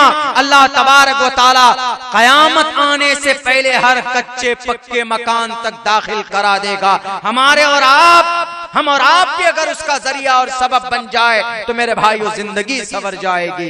इन यहूदियों के शौबदेबाजी से और इनके मक्र फरेब से और इनके खुशहाल जिंदगी से और इनकी जदीद टेक्नोलॉजी से मुतासिर होकर इनके गुलामी में मत आइए। अपनी जिंदगी को सुन्नत रसूलुल्लाह के मुताबिक, अज़वाज मुतहरात के मुताबिक हमारी समाज की माएं बहनें गुजारेंगी तो इंशाअल्लाह आपके कोख से शाह वलीउल्लाह जैसा मुहद्दिस पैदा होगा, आपके कोख से ख्वाजा मोइनुद्दीन चिश्ती जैसे अल्लाह का वली पैदा होगा, आपके कोख से मौलाना कासिम नानूतवी जैसा बहादुर पैदा होगा, आपके कोख से जुनैद बगदादी जैसा अल्लाह का वली पैदा होगा, आपके कोख से मौलाना अब्दुल रशीद गंगोही जैसा फकीह पैदा होगा, आपके कोख से इमाम अबू हनीफा इमाम आजम जैसा फकीह पैदा होगा, आपके कोख से इमाम मालिक जैसा जस्टिस ऑफ इस्लाम पैदा होगा, आपके कोख से इमाम शाफी जैसा मुत्तकी पैदा होगा, आपके कोख से इमाम अहमद बिन हंबल जैसा आलिम दीन पैदा होगा, आपके कोख से इमाम गज़्ज़ाली जैसा फलसफी पैदा होगा। अगर आप अज़वाज मुतहरात के मुताबिक अपनी जिंदगी के अंदर प्रोग्रेस करें, अमल करें। अल्लाह से दुआ करता हूँ कि अल्लाह तबारक व तआला कहने सुनने से ज्यादा हम तमाम नौजवानों को, मुस्लिम भाई बहन को, हमारी माँ और बहनों को, हमारे नौजवान तबके को, साबिक नौजवान तबके को, इन सब के लिए दुआ करता हूँ कि अल्लाह तबारक व तआला अपनी कीमती जिंदगी को नबी की सुन्नत के मुताबिक गुजारने की तौफीक दे और अल्लाह के हुक्म के मुताबिक अपनी जिंदगी गुजारने की तौफीक अता फरमाए। बहुत बहुत शुक्रिया, जज़ाकल्लाह। अस्सलामु अलैकुम व रहमतुल्लाहि व बरकातुहू। और कोई दरूद शरीफ पढ़िए। अल्लाह सल्ली अला मुहम्मद व अला आलि मुहम्मद कमा सल्लैता अला इब्राहीम व अला आलि इब्राहीम इन्नका हमीदुम मजीद। अल्लाहुम्मा बारिक अला मुहम्मद व अला आलि मुहम्मद कमा बारकता अला इब्राहीम व अला आलि इब्राहीम इन्नका हमीदुम मजीद। रब्बना आतिना फिद दुनिया हसनतन व फिल आखिरति हसनतन व क़िना अज़ाबन नार। रब्बना ज़लमना अनफुसना व इल्लम तग़फिर लना व तरहमना लनकूनन्न मिनल ख़ासिरीन। ला इलाहा इल्ला अंत सुब्हानक इन्नी कुन्तु मिनज़ ज़ालिमीन। अल्लाहुम्मा इन्ना नजअलुका फ़ी नुहूरिहिम व नऊज़ु बिका मिन शुरूरिहिम। ए अल्लाह हमारे सगीरा कबीरा गुनाहों को माफ़ फरमा, हमारी तमाम लग़ज़िशों को कोताहियों को दरगुजर फरमा। ए अल्लाह बहुत खूबसूरत प्रोग्राम मुनाकिद किया गया है। या अल्लाह इस जलसे की बरकत से इस गाँव के अंदर खुशहाली पैदा फरमा। या अल्लाह इस जलसे की बरकत से इस गाँव के अंदर दीन की फ़िज़ा को आम फरमा। या अल्लाह इस जलसे की बरकत से खुसूसन नौजवान तबके को अपनी जवानी सुन्नत रसूलुल्लाह के मुताबिक गुजारने की तौफीक अता फरमा। या अल्लाह इस जलसे की बरकत से या अल्लाह इस गाँव के अंदर दीन की फिजा को हर घर तक पहुँचा। या अल्लाह कुरान और सुन्नत के मुताबिक जिंदगी गुजारने वाला बना। या अल्लाह जिन जिन लोगों ने इस प्रोग्राम को करने में या अल्लाह अहम किरदार अदा किया है, या अल्लाह उन सब के जायज़ मकासद में भरपूर कामयाबी अता फरमा। जितने भी लोग यहाँ पर हाजिर हुए हैं, हम सब के लिए इस प्रोग्राम को निजात का जरिया बना। जो भी बातें कही गई है, कुरान करीम की तिलावत पेश की गई है, या अल्लाह पढ़ने में या सुनने में जो भी बेअदबी हुई है, कमी कोताही हुई है, उनको अपने फजल करम से माफ फरमा। ए अल्लाह हमारे निगाह की हिफाजत फरमा, शर्मगाह की हिफाजत फरमा, तकब्बुर रियाकारी से हमारी हिफाजत फरमा, बदनिगाही से बदनजरी से हमारी हिफाजत फरमा। या अल्लाह हजरत उलमाए किराम की इज्जत व आबरू की हिफाजत फरमा।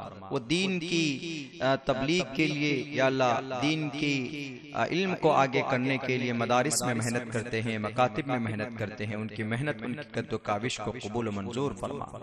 या अल्लाह हमारे मसाजिद की हिफाजत फरमा, हमारे मकातिब की हिफाजत फरमा, हमारे खानकाहों की हिफाजत फरमा। या अल्लाह बैतुल मक़दिस की हिफाजत फरमा। या अल्लाह गज़ा पट्टी के ईमान वालों की हर तरह से गैबी मदद फरमा। हमारे अमाल बद की वजह से उनको सजा दी जा रही है। या अल्लाह इस मुबारक नूरानी महफिल में हम हाथ उठाकर तौबा करते हैं, हमारे गुनाहों को तो माफ़ फरमा दे, हमारे तौबा को कबूल फरमा ले। हम इस्तिग़फ़ार करते हैं, या अल्लाह हम सुन्नत रसूलुल्लाह के मुताबिक ज़िंदगी गुजारेंगे। या अल्लाह हमें मोहम्मद रसूलुल्लाह के सुन्नत से मोहब्बत पैदा फरमा। या अल्लाह हमें अपनी ज़िंदगी के अंदर या अल्लाह कुरान और सुन्नत के मुताबिक ज़िंदगी गुजारने वाला बना। हमारी ज़िंदगी में नमाज नहीं है, या अल्लाह हमारी ज़िंदगी या अल्लाह यूं ही गुजर रही है। या अल्लाह हमारी ज़िंदगी के अंदर नमाज जैसी या अल्लाह दीन का एक अहम फरीज़ा अदा करने के हम सबको तौफीक अता फरमा। या अल्लाह दुनिया के रंग रलियों में अपनी ज़िंदगी तबाह बर्बाद कर रहे हैं, सोशल मीडिया के अंदर अपनी ज़िंदगी तबाह बर्बाद हो रही है हमारे जवानों की। या अल्लाह उनको अपनी जवानी की अहमियत की को समझने की तौफीक अता फरमा। ए अल्लाह जो मासूम बच्चे कत्ल किए गए, शहीद किए गए, ए अल्लाह और जो पूरी दुनिया खामोश है, या अल्लाह अगर वो जालिम है, जुल्म है, तो या अल्लाह ऐसे लोगों से हमारी इस दुनिया को पाक व साफ फरमा। या अल्लाह जो लोग इस दुनिया से चले गए, शहीद कर दिए गए, या अल्लाह उनके दर्जात को बुलंद फरमा, उनकी मग़फ़िरत फरमा दे।